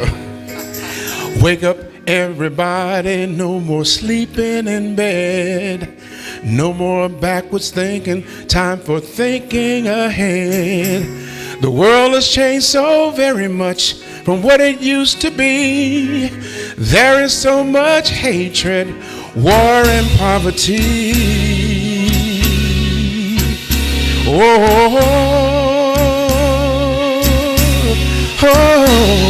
Wake up all the teachers, time to teach a new way. Maybe then they'll listen to what you got to say. Cause the world has changed so very much from what it used to be. There is so much hatred, war and poverty. The world won't get no better if we just let it be. No, no, no, no, no. The world won't get no better. We gotta change this world, just you and me. Yeah. Wake up all the doctors, make the old people well. Cause they're the one who suffer and catch all the hell. But they don't have so very long before the judgment day. Won't you keep them happy before they pass away? Wake up all the builders, time to build a new land. I know we can do it if we all lend a hand. Surely things will work out, they do it every time. The only thing we have to do is put it in our minds. The world won't get no better if we just let it be. No, no, no, no, no, no. The world won't get no better. We gotta change this world, just you and me. Yeah. We gotta change it. We gotta change the world. We gotta change it. We gotta change the world. I'm gonna need some help, y'all, to change the world. We gotta change it. Change it, change the world, change the world, change the world, change the world, change the world, change the world, change the world, change the world. Amen. Thank you, guys.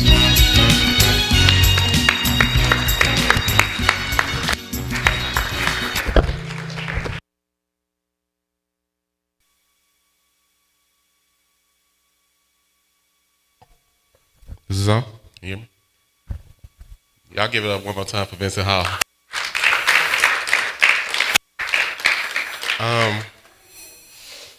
I'm going to bring up a young lady who I think is phenomenal. She is doing some amazing things in the community. She's been in the youth empowerment space for over 20 years, I believe. Over 20 years. I went to a men's conference about 2 weeks ago. It was a men and women's conference. And she did a presentation on grant writing. And when I say she killed it, she killed it. I was like, wow, just the information she has, so knowledgeable, you know, just doing a thing. And I see the things she's doing to follow her social media page. She's at all these different schools and all these different meetings, making the connections, putting in the groundwork, just trying to make a difference. She's definitely a change agent in my book. So she wanted to bring a presentation for y'all. So y'all put your hands together for Miss Taj Woods.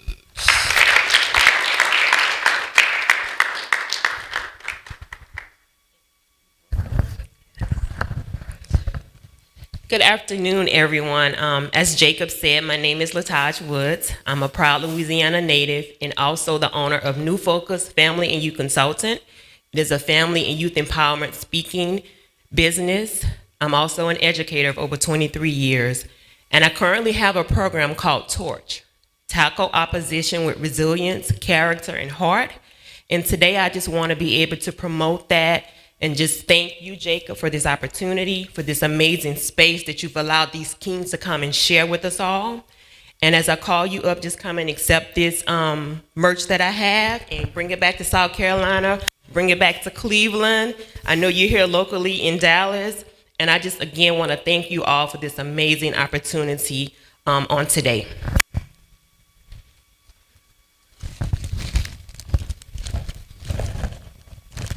Mr. Vincent.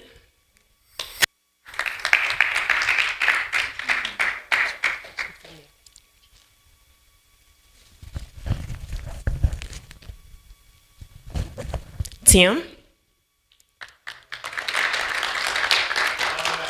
There you go, King. You're welcome.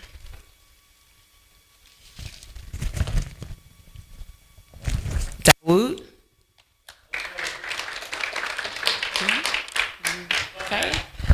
Now, whenever I'm at a speaking engagement, I always pay attention to the young kings, and I do what I call the Torch MVP. And I've been watching this young king right here with the hoodie on, Elijah. So you are our Torch MVP today, so I have a special torch bag for you, red, because you're really torching. And what's your shirt size? What's your shirt size? Medium. Medium. There you go. And this young king right here can come up because I like the way he was paying attention. He was locked in with you. So there you go. Right? Finally, for the man of the hour, Mr. Jacob Mosely. Jacob, could you come up? So I connected with him on IG a couple of months ago, and I saw the flyer, and I was interested in it. And he told me this was kind of like his coming out party.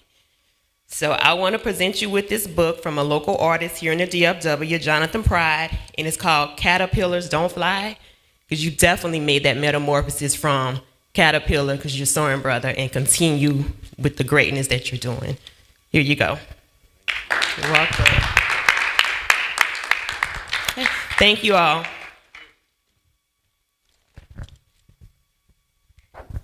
give it up one more time for Lataj Woods.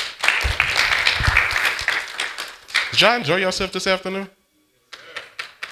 Awesome. So y'all can just see why I decided to do something like this. I have so many change agents that I'm connected to.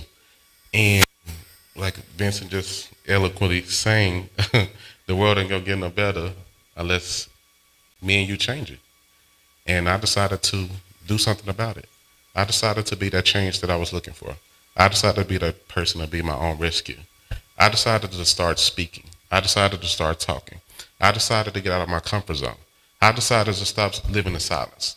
I decided to not be in darkness. I decided to do something that was in my capability. It's like, you know, as you just stated, don't, you know, despise not the day of small beginnings. So this is just the beginning. Like, the people that just came and spoke and blazed the stage and gave the nuggets and things of that nature is just just the tip of the iceberg. Dawud, I see, man, the things you're doing, bro, keep pressing, man. Keep pressing. Definitely a change there. You're just going to turn Cleveland upside down. Now that you got that focus, man, you're finna kill it. Tim, South Carolina not ready, bro. They're not ready. Oh my gosh, the things you're about to do, man. Like, I seen it when I first talked to you, man. Just your vision and your focus, man. I love it. Your drive. TC, I know you're listening, bro. I love you so much, man. That's my brother. I can't even put into words, man, the life you just spoke today. I want to recognize a friend who I met on social media, and we're also in the same speaking program. He came in from Birmingham, Alabama, so I just want to come and give him a few moments just to introduce himself and introduce what he's doing as well. So, my boy Corey. So, appreciate you, King. Yes, sir. Good evening, guys. How y'all doing? Thank you also, Jay, for inviting me out, man. It's a wonderful opportunity, man. Wonderful thing you're doing. We appreciate that. I'm Corey McKinney. I'm from Birmingham, Alabama. And I'm a two-time award-winning author, motivational speaker. I speak on gun violence, peer pressure, and bullying. And also I give our youth, tips on becoming successful. I'm a graduate of the Steve Harvey Act Like a Success School of Business. And I also work for Steve Harvey's mentoring program. I'm not sure if you guys are familiar with that, but every year he does a camp with about 250 kids. And I've been speaking and mentoring those kids for the past 4 or 5 years now. High school referee basketball. I'm an 8-year former foster parent too. I've fostered about 40 to 50 kids over like an 8-year span. So just excited to be here, man. A couple of things that I would just teach the kids for is tips of being successful. Number one, make sure you're grateful. Make sure you're thankful for each and everything that you have now, no matter how big or small it is. 2, make sure you work hard. We live in a society where everybody wants things for free and we lose our work ethic. 3, have big dreams and goals because you can accomplish anything you want to in life. Don't let the things you see with your eyes in your neighborhoods dictate what you can become. And finally, have faith in yourself and have faith in God. And you guys can become anything that you want to do in your life. Again, thank you, Jay, for your vision and what you're doing, man. If you ever need anything, one call away, bro. Love you, man.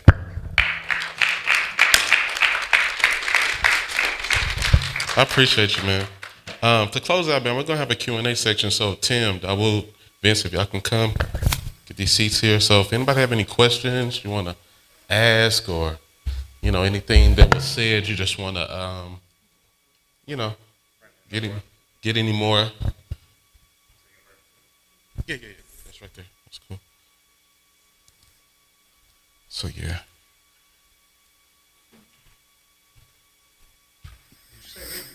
Yes, sir.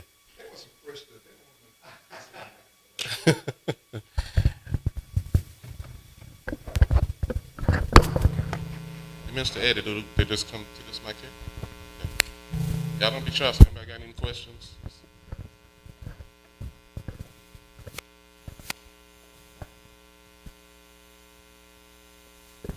I got a question. Maddie, what did you think? What did you think about your dad's conference? Yeah, come to the mic and answer the question.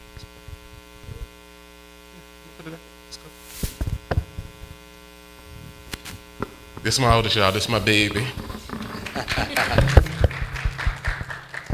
Hey y'all. Well, as one of the women here, I think I've had a really good time. A lot of good information has been shared from you all, and I'm really grateful that you all got to come out.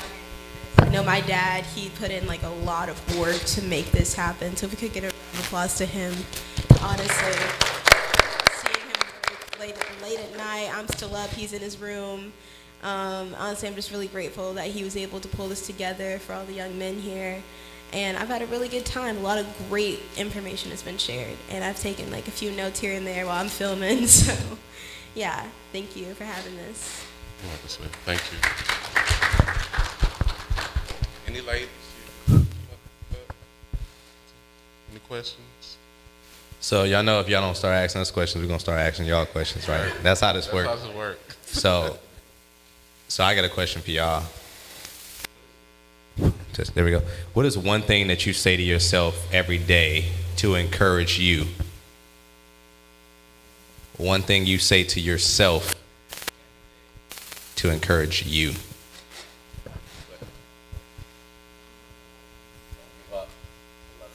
Say it again. Yeah. That's dope. One thing. Maybe you don't say it to yourself, but you could say it to yourself. You can do it. Keep saying that. You can do it. I'm gonna grab you up there, bro. One thing. Come you on. say to yourself, Come on, you could Pat. say to yourself.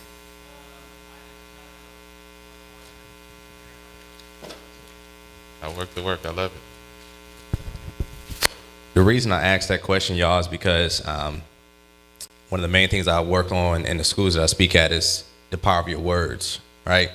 A lot of times we don't understand that we dig a hole for ourselves when we open our mouths. So you got to be very intentional about what you say, right? It's important for you to understand that we've said it earlier, life and death is in the power of the tongue. But we don't really take that intentionally sometimes. We'll say that, but we don't understand how powerful it really is. Is it because I'm standing bad as mic or bad speaker? A speaker, do I need to move somewhere else? Good, cool. Knowing that, right? Knowing that, think of it this way, and I'll ask y'all a question, and I want everybody to participate, right? If I wrote if there was a board right here, and I wrote, I can't. And every single day you repeated that, I can't. Do you think your life would turn out better or worse? Worse. All right, so if we just drop the T, real simple. Just drop a T, just one letter, right? It's just words, right? And you started saying, I can. Now, mind you, y'all answered the first question. Y'all gonna answer the second one. And you said, I can most of your life. Do you think your life would turn out better or worse? So y'all telling me just saying I can or I can't consistently could change the way your life turns out. Y'all said that, right? You sure? Okay. So y'all just proved to me that your words have power just by agreeing with that. And we didn't overcomplicate it. So when someone asks you, can you do this? And you say, no, I can't do that, because you're used to saying, I can't do that. You have to practice saying something different. If you say, man, that's too hard, you have to practice saying something different. If you say, man, I'm just too tired, you have to practice saying something different. Say, man, but I don't know how. You have to practice saying something different. And I want you guys to acknowledge your power, and I want you to say right now, I get to be my best self. Not I have to be, right? Because you don't have to be. There's some people who go their whole life choosing not to be. But I want you to say, I get to be, I need everybody, I get to be my best self. I get to be my best self. Because now what you're saying is, I have the opportunity to be the best version of me. And that's all the world wants. That's all God wanted when he created you. That's all mom wanted when she pushed you out, is for you to become the best version of yourself. Nothing more, nothing less. Just the best version of you. Does that help? But you got to speak it until you believe it. And even when you believe it, you're going to have moments where you doubt it. So you got to speak it again. And sometimes you're going to have thoughts where you doubt it. So you got to speak it out loud to outweigh your thoughts. It's very important that y'all, this is very, very important. There's a book called What to Say When You Talk to Yourself by Shad Helmsettler. I would love for y'all to read it. Y'all may not do it, but I would love for you to read it or get the audiobook. What you talk to yourself. Conversations that you're having internally can sometimes kill you. He just mentioned about suicides, right? Just was talking about suicides. You know, most of the conversations that go on during suicide is internal. It's not even vocalized. I got a cousin who committed suicide. Didn't tell anybody that what was going on. Just locked the doors one day, took their own life. So it's important that you understand, even when you have that turmoil and that language that's going on inside of you saying you're not worth anything, you should just take your own life. You're not important. You're not adding no value to the world. Don't nobody love you. Don't nobody care about you. She left you. He left you. I hate myself. All those conversations that you have sometime internally, you got to speak out loud against those. I look in the mirror sometimes. I love myself. I look in the mirror. I got it on my wrist. I love myself. I believe in myself. I forgive myself. I wear it because I have to remind myself sometimes. When I don't feel it, I'll be sitting down and I'll wear these wristbands. I'll just be sitting down and sometimes I'll glance at it. I'll be like, do you believe yourself? Do you really believe? I believe in myself. Even though I'm facing something that's hard, I still believe in myself. You have to practice it, y'all. The only way for the muscle to get stronger is for you to put in the reps. It's the only way.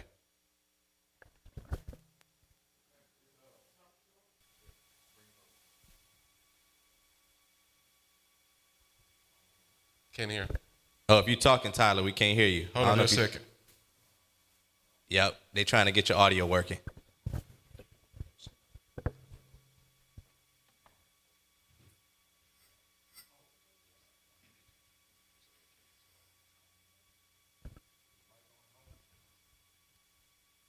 Do we need to turn our mics off or him? They said, check your mic, Tyler, if you can hear us. Is yours on or muted? Can y'all hear me now? Hello? Yeah, there we go. Bro, I was gonna say this. First off, I didn't know Tim was that tall. But secondly, D, you gonna be at the next fish fry since you got backdropping fish. Can you explain further, Dawud, the topic of what a vice is? Because I feel like it's also better when a young person can understand what that looks like as a means to be more aware of it, to navigate away from it. So I don't want you to lose, because I don't want them to lose sight of what you said, because we all have vices in our life, and some of us don't even understand what that exactly is or what it looks like or the control that it has on us. Can you dive in deeper in terms of the awareness for our young people of what an actual vice in our lives could potentially be at their stage? Absolutely. So a vice is basically something that you feel like it's typically something that's bad for you, right? So a vice is something that's actually hurting you or hindering you. Towards vices when we're going through something, right? So a vice, I know y'all mentioned some things earlier like drinking, smoking, things like that, but it's also something that's typically you become like attached to it, like an addiction, right? So since I told Jay, I said we was gonna be transparent in here, right? I told Jay we'd be transparent, right? So a vice could be something like, let's just say, it could be sexual, right? So young men, you know what I'm saying, maybe even grown men, right? I'm sure a lot of men in general deal with it, right? Pornography, masturbation, right? Things like that. That can be a vice. And it's awkward to talk about it, but it's true, right? It's reality. It's real life. And, you know, for us as men, for example, one of the things that I learned, and it made sense when I thought about, you know, when you think about pornography and masturbation, things like that, we have this energy within us, right? You know, if we want to get more specific in science terms, sperm, right? It's a creative energy that we're born with, right? We're born with this creative energy that we want to naturally birth, right? But it also has an effect on us. For those who've experienced it, right? After you ejaculate, you drain, right? Your body kind of go like a little bit like, oh man, like you drain. It takes a lot of energy out of you, right? I know my guy laughing because it's awkward to talk about, right? It's weird to talk about, but you drained afterwards. That's your creative energy, right? And we don't know, and we're not trained or taught, and people don't sit down and have conversations with us and say, hey, let me teach you how to harness that, young king. Let me teach you how to use something called sex transmutation. So you know how to direct that creative energy in different ways, because it also helps you birth great ideas. It's not just about birthing the kid or, you know, releasing sperm. It can help you birth things from a mental standpoint too, if you learn how to channel it and you practice it, right? Now, I'm not saying this as a master of it. I ain't got it all figured out yet. I'm just giving y'all some information. But masturbation can be a vice. Pornography can be a vice. Weed could be a vice. Drugs can be a vice. Alcohol can be a vice. You know what I'm saying? Eating disorders can be a vice, right? It's a lot of people who don't talk about that because, you know, you have to eat. You can't not eat. But sometimes when we stressed out, overwhelmed, we overeat. We overindulge. We eat stuff that we know is bad for us, and we continuously do it. So the only way to, in my opinion, to work through the vices is to start putting things in place. Number one, disciplines, but number two, having an outlet that's still rewarding but healthy, right? So you'll see somebody that might have an eating problem as a vice, but to compensate or work through it, they might say, well, I'm going to work out, right? I'm going to work out to work through this vice. Now they have a healthy habit that helps them navigate through maybe still stress, right? Because when we're trying to fulfill like a dopamine feeling, right? So y'all ever heard of dopamine before? You heard of dopamine? What's dopamine? Yeah, no. So dopamine is basically like it's a chemical within our brains that's like makes us feel good, pleasure, like happy, right? So when you eat some candy or ice cream, you get a hit of dopamine. Right?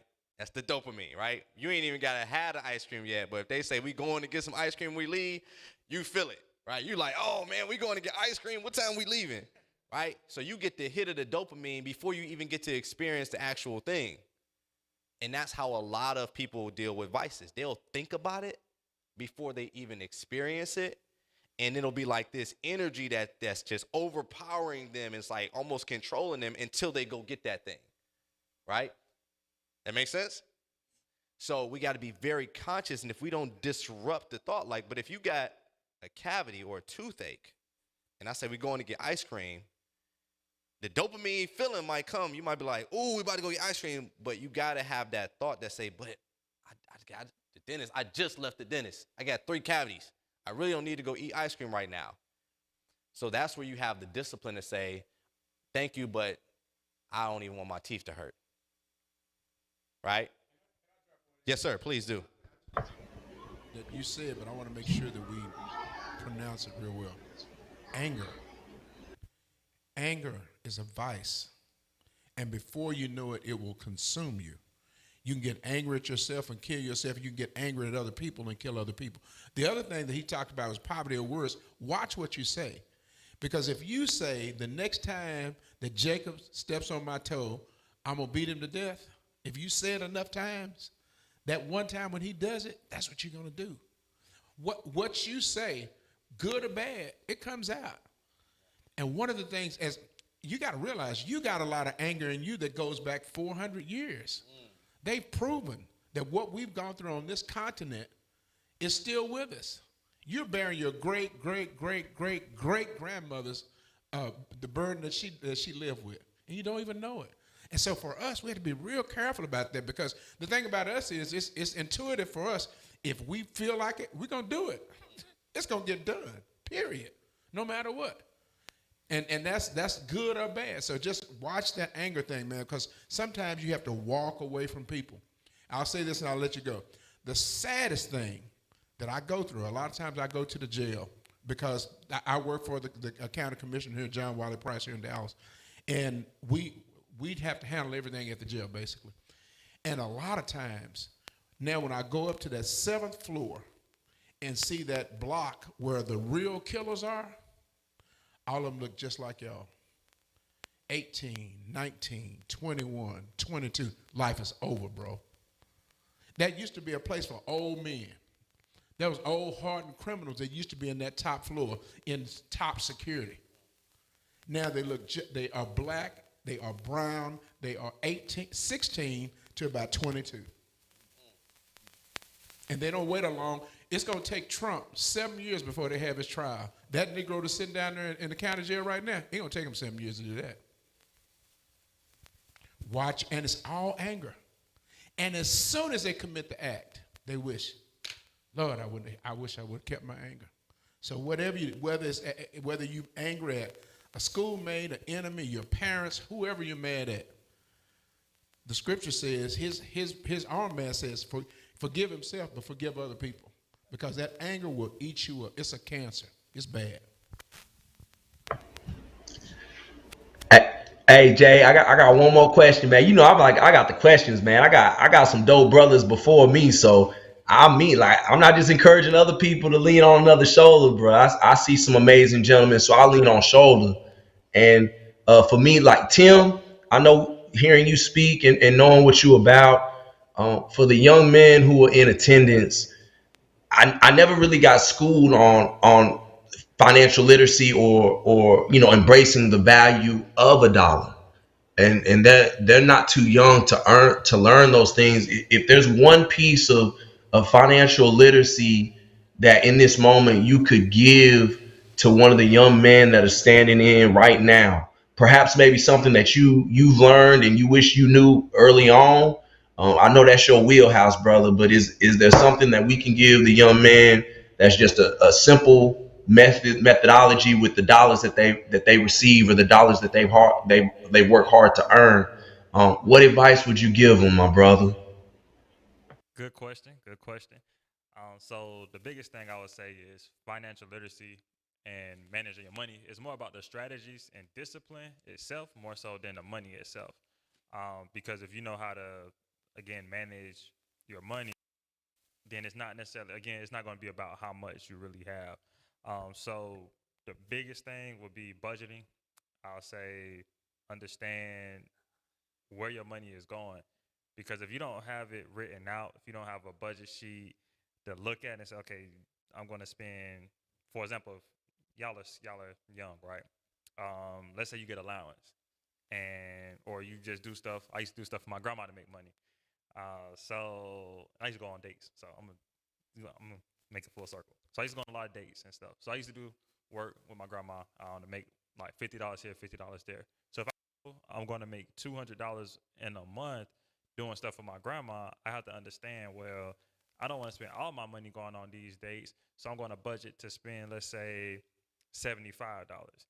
Then I'm going to put 25 or 50 in my savings, and then with the rest of the money, it's going to be for gas and food if my mom, dad not there, and I got to get something at school.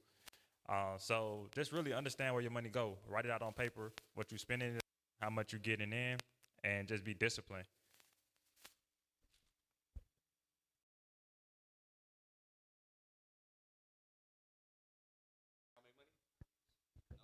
Say what? So making money, honestly, is all of us as adults, we'll tell you, making money is easy because you can do a lot of different things. Again, it's just more so doing stuff that you love to do and realizing that if your strategies and discipline is in place, then you can really make anything happen. Just be clear cut and precise with what you're looking to do as far as saving. If you're looking to invest, how much are you looking to invest? What are you willing to lose if it doesn't go your way? So I say have a relationship with your dollars. For y'all that want to make money, do like I did. Ask your parents or grandparents or family members, hey, is there anything I could do? Could I sweep your whole house? Could I go rake the yard? You're a girl, I don't know if you want to be outside, raking the yard. So, it just comes down to those different things, like really figuring out what more can I do to make money and do it without having to basically, let me see, do something that I hate. You don't want to do nothing that you hate. So.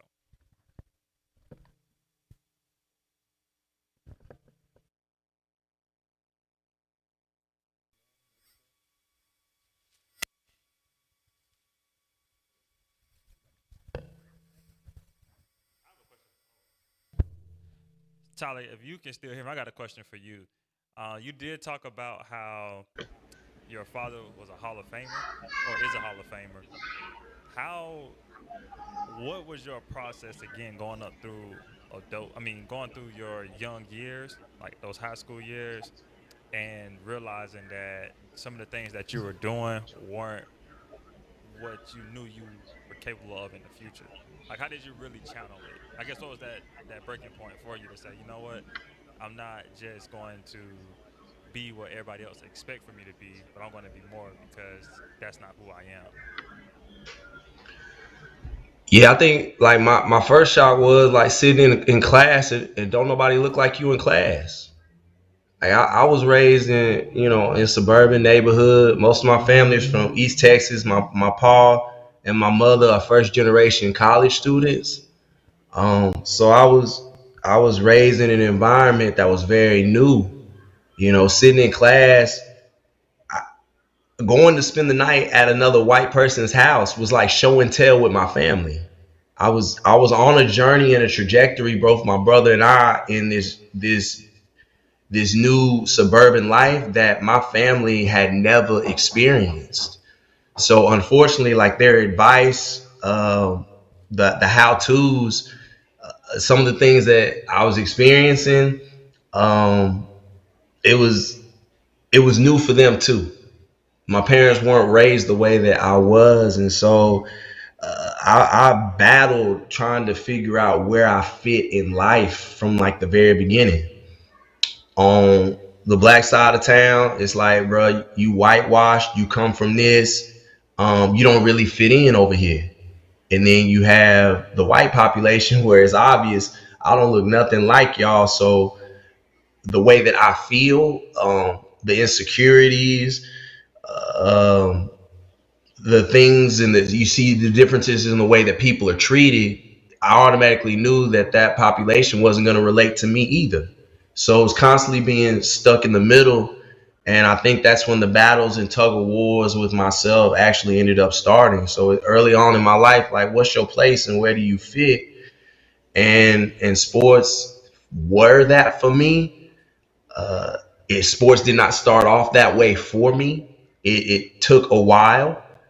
I was a year older.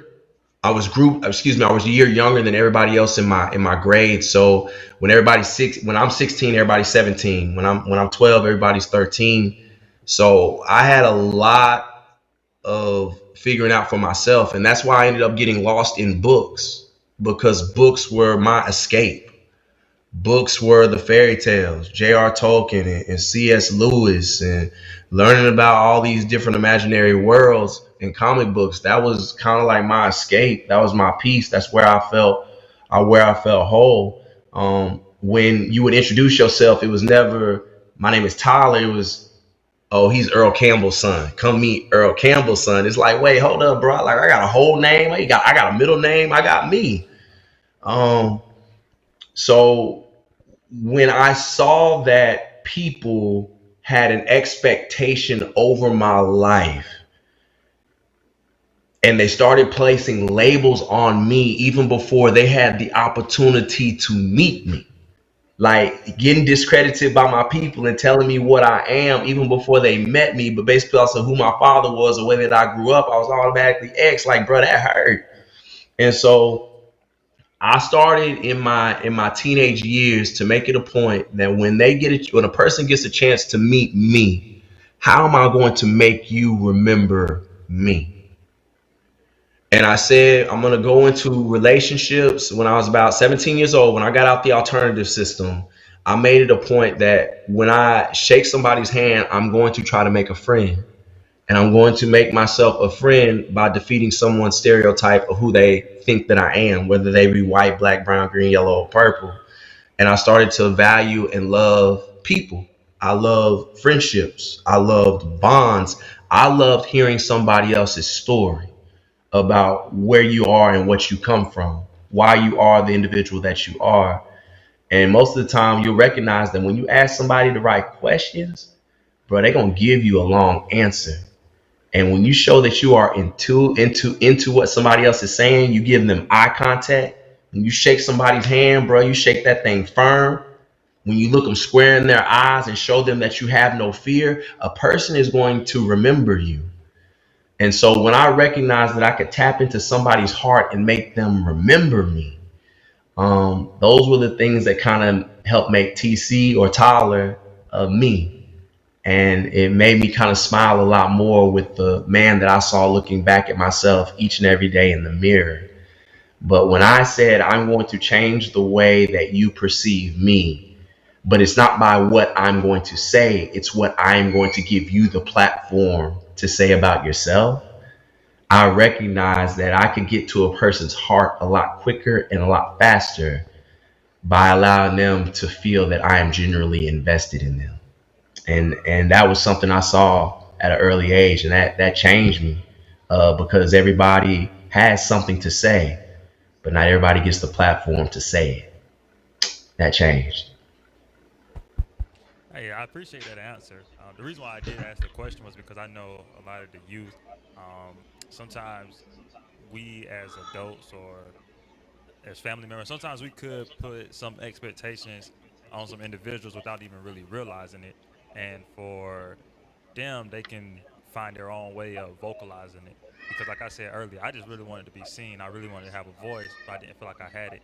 And it hurt me. It hurted me then because I didn't know what I wanted to become in the future when I already had the gift of communicating and talking from the time I was born, basically. So I definitely appreciate the answer, and I hope y'all was able to gain something from what he said. Just be yourself, have those conversations, and if people keep perceiving you a certain way, give them approach it differently so they can perceive you how you want to be perceived versus what they automatically think about you.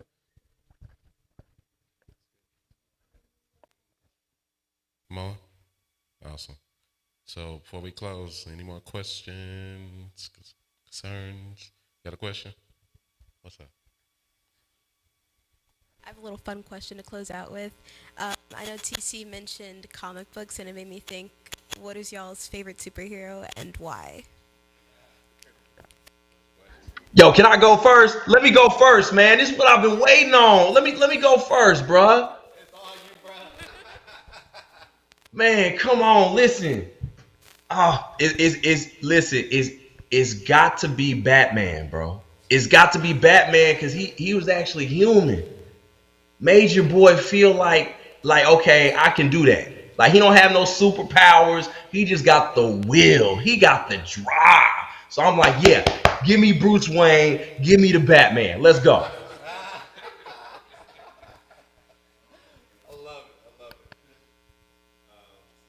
All right, yo, so for me, I would say one of my favorites has always been Professor X, right? So from X-Men.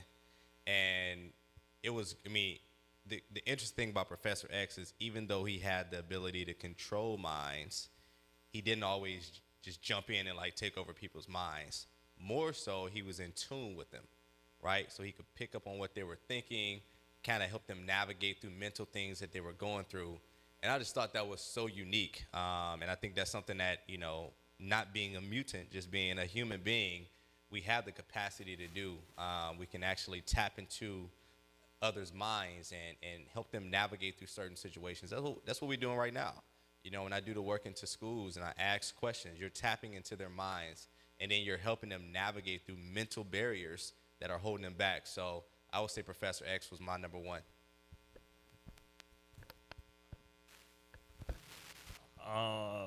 That's a good question. Cause like a lot of heroes, I would probably have to go with Batman as well. I hate that I had to go after Tyler after he said what he said, cause that makes it hard. But growing up, Batman was like the first hero that I really, I guess, watched and was like really interested in. Like I did watch Spider-Man, I did see Superman, but Superman to me wasn't real enough. But Batman, as he said, was real, and I did like the fact, especially when it was The Dark Knight Rises, I believe, when he had to face the Joker like over and over and over and over. He was getting closer to catching him, but Joker get away. But he kept going to pursue it because he knew if he didn't take care of the problem, then the whole city was going to really be in some trouble. So his willpower, again, he was human, a rich man at that. So I want to be rich as well. And I did like the Batmobile. So the way he was able to be a person and still go out there and save the world, it reminded me of like how my grandpa was or is. So I have to go with Batman.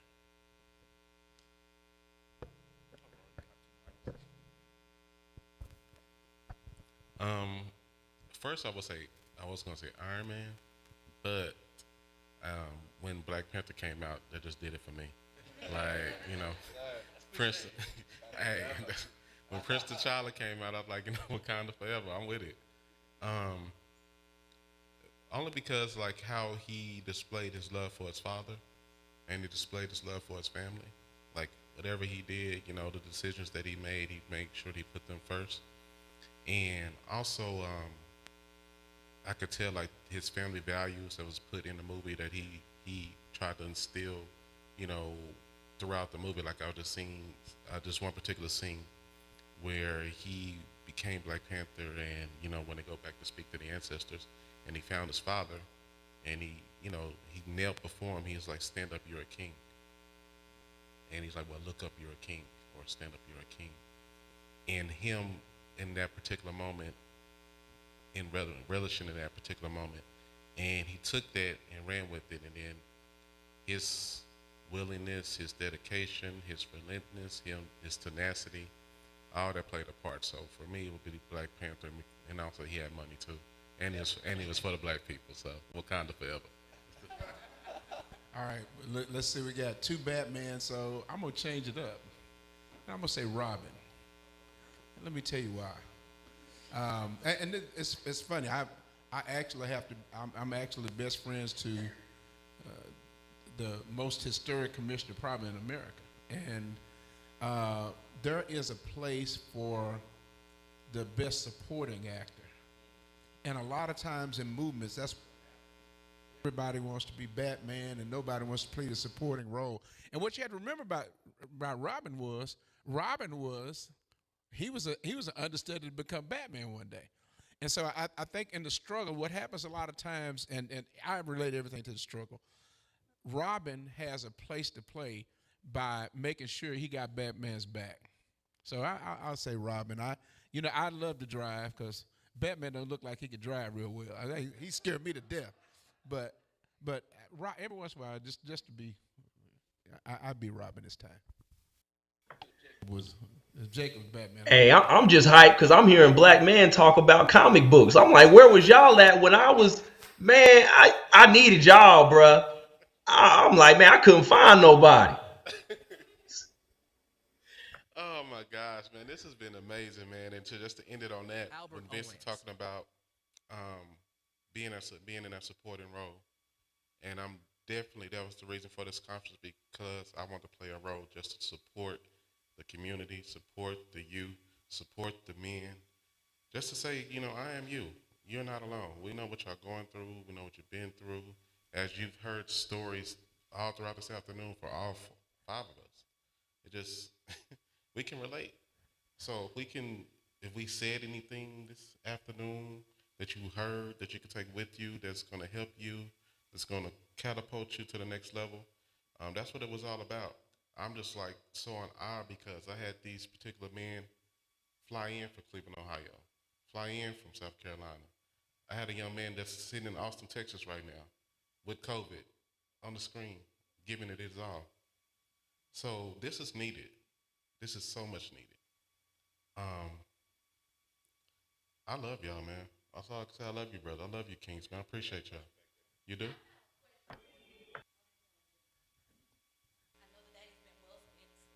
This is my friend Tisha, y'all. She came from Greenville, Texas. I did. I couldn't just sit there and not say anything. First of all, to Jacob, job well done. Proud of you. I would like to say, as a single mother of a 15-year-old young man and a 21-year-old, this conference was and is much needed. Also, I've been in the school district almost 10 years, and as black people, in my opinion, we are in last place. Our black children are struggling, and they don't have anything positive. So I thank you, gentlemen, for being positive, for being you, for sharing your stories. I think this conference, Jacob, I know this is your baby, but in my opinion, you guys need to tag team this thing. This conference needs to be in every sanctuary, every church. You might want to look into doing a lock-in, because the information you share cannot be really thoroughly discussed in just 4 hours. So again, thank you. I come an hour away, and I knew that my son needed to be here.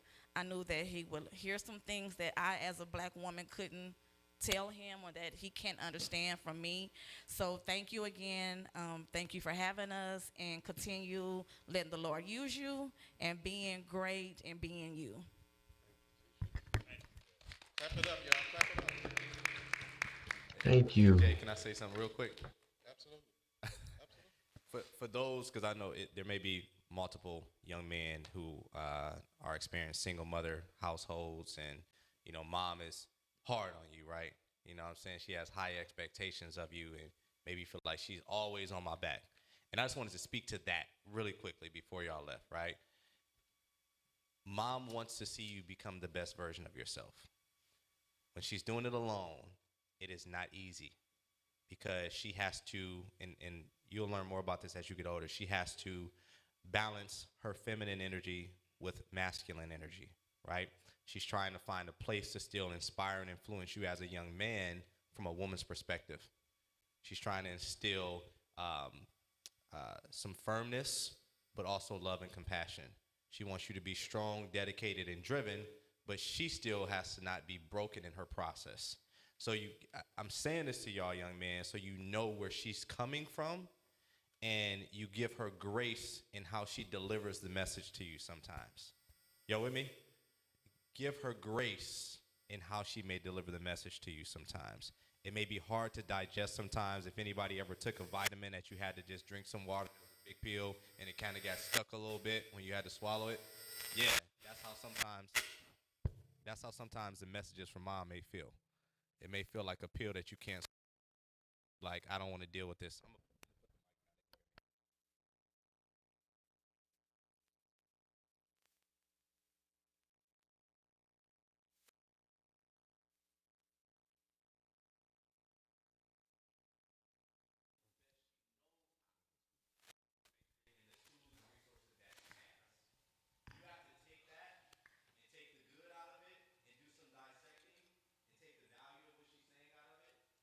Go out and become the best version of yourself still. All right, so I just wanted to take a little pressure off the moms who see this or maybe experiencing it live, and hopefully your sons get a chance to see this as well.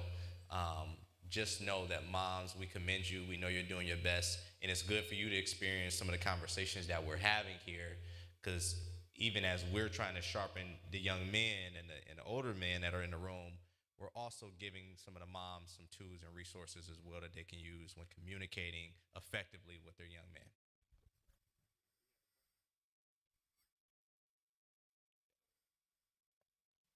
One last question is, who was the person that inspired you guys to become the men you are today? Great question. My mother had 4 kids. There were 3 boys, 1 girl. And my mother was intent on us being the kind of gentleman that she would like to have. And so she drove us to this very day. My brother's, he's a preacher in New York, big church in New York. I got sisters and brothers that are teachers. And to this day, if we sing in church or anything like, we look out to see what mama thinks, because Yeah, it's great expectations.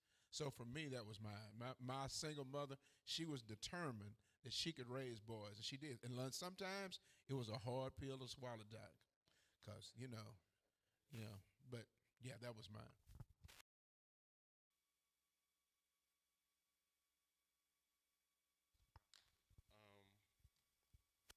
I would say my father.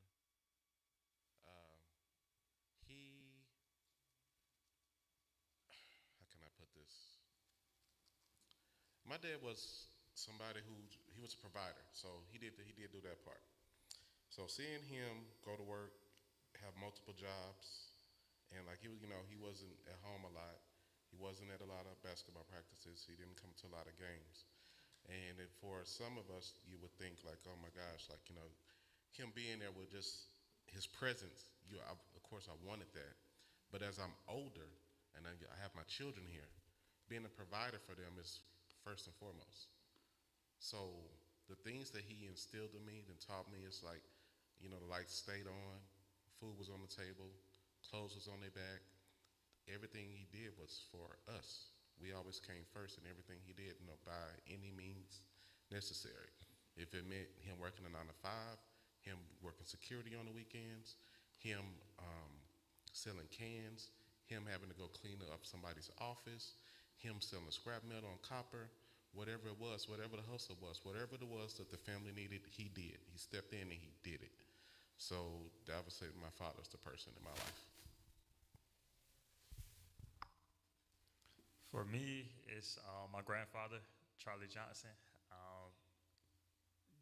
Growing up, he was my first role model. For the family dynamic, he's a preacher, but he also did multiple different businesses throughout his lifetime, held multiple roles, like sheriff of the county, worked at Nucor. Like he did a whole lot of stuff and really just poured into me the most. Being a young black boy coming up in a single parent household, having a positive black figure in your life is definitely important. So when we were asked the question about superhero, he really is like my superhero on earth, because without him, I feel like I wouldn't be where I am. He wanted me to be a preacher. He was like, you can have the church. But I was like, I don't know about all that. But again, look at me now being a speaker, pouring back into other people, speaking in the church. I'm gonna call him when I get out of here and tell him. But without him, I wouldn't be who I am. I feel like a lot of his skills, a lot of his determination really just poured into me as well too. So I'm just like just a smaller image of him looking to make just as big as an impact, and he supports me in every way he can, unless he physically can't do it, which has been the case lately. But mentally, supportively, he's always there. Man, that's crazy how you said that as far as a superhero. Sometimes when you're doing like passcodes and stuff, they'll say 3 security questions. And one was like, sometimes say, who's your superhero? And I would put my grandfather's name on there all the time. So that's ironic that you said that. I would say the same exact thing. My grandfather was the one who has inspired me. Now, my grandfather, I think I might have mentioned it a little bit, but he was one of the top ministers in the Nation of Islam. He actually started the first Nation of Islam school in Cleveland. He worked directly with Muhammad Ali. So his presence was very well known in Cleveland, and like he was very well respected. But the thing that really caught my attention at a very early age of experiencing him is that, I grew up in a family restaurant, and he started the restaurant, but I would see him literally go outside and grab the man who was digging through the trash, and he'd be like, come here, my man. Get up, give him some soup and some muffins and some bread. Make him a sandwich and pack him up something to go and, have him take that with you. And he would grab the man that was digging through the trash. And, he was always suited, clean, professional, but he would be the one that went out there and grabbed that man and gave him some food.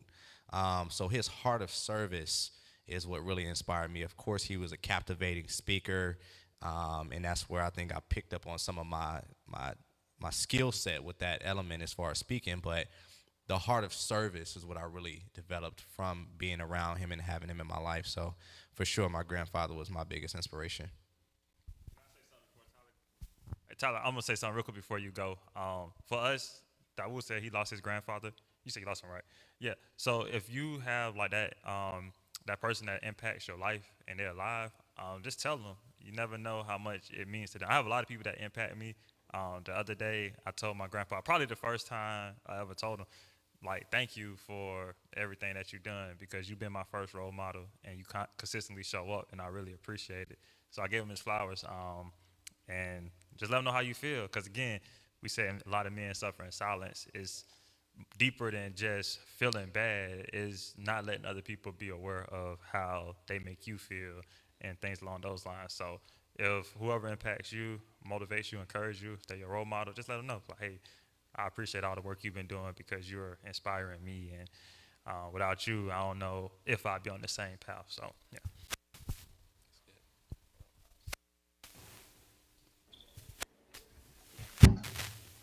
Oh, is it for me now? Okay. Nah, real quick, fellas, because the audio was kind of bad. Is the question? It sounds like the question is who inspired you from a male standpoint, or is it just anybody? I couldn't remember. Y'all say the question one more time. Anybody. Who's your role model, basically, and the person that inspired you to becoming the man you are today? So it's my father. My dad was raised by a single mother, so he's one of 10 siblings, right? So he didn't know his father like very long. And so he inspired me because he didn't have a father figure in his life to model after, because his dad was dead and gone. But he navigated and figured it out the best way that he could when it came to raising two young boys of his own. The first piece of wisdom that my father told me, and I was about 6 or 7 years old, and we had just come in from swimming, and my pa told me, he said, these are things that are going to take you far in life. He said, yes, ma'am, no, ma'am, yes, sir, no, sir, and thank you. He said, there are dying art in the world, and if you say those things, you'll always stand up. But he said, this is the most important.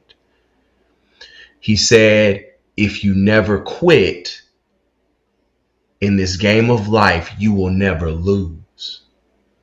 And I never really kind of understood the last thing about like quitting until getting older. And if you think about it, if you genuinely think about it, if you never quit, you don't ever lose. Like, it may be the bumps and bruises, all that stuff. It may not work out the way that you want it to. It may take longer. Your life may be put on a different path. The goal that you had may not be there. Life puts you on a different cycle. But if you never quit trying to figure things out, if you never quit on yourself, bruh, you never lose. And so I'm 36 years old. I still say ma'am to my wife. Still say yes, sir, no, sir to my father. My mama don't turn around if I don't say yes, ma'am to this day. And the lost art of thank you, like Tim said, man, if you as a young man can go ahead and start living your life by those simple principles, bro, you will stand out so far because nobody else is doing it. And you will command the attention of an entire room before you even have to share with people about your personal. So when he gave me that game, shoot, he was giving me tools for the rest of my life. So that's my person.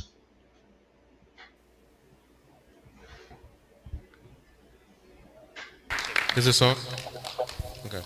And now for all the young men in here. We good?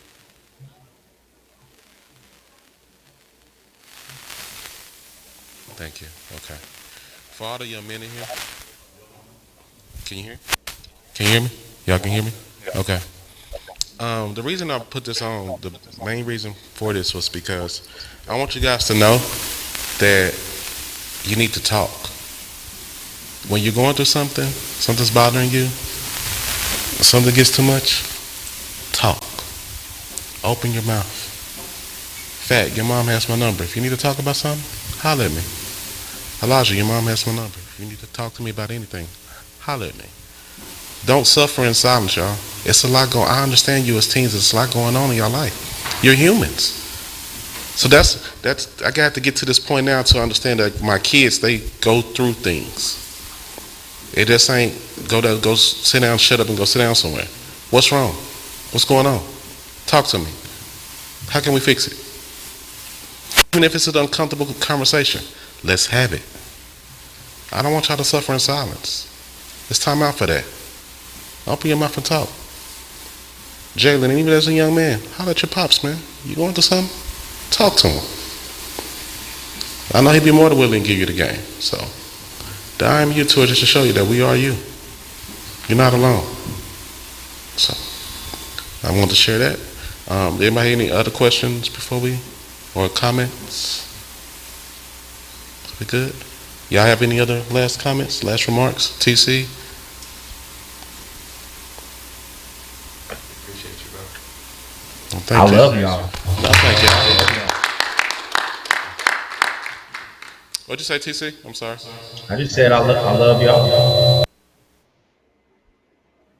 Thank y'all, man. Thank y'all for coming out. Appreciate y'all so much. Give yourself a round of applause. Yeah.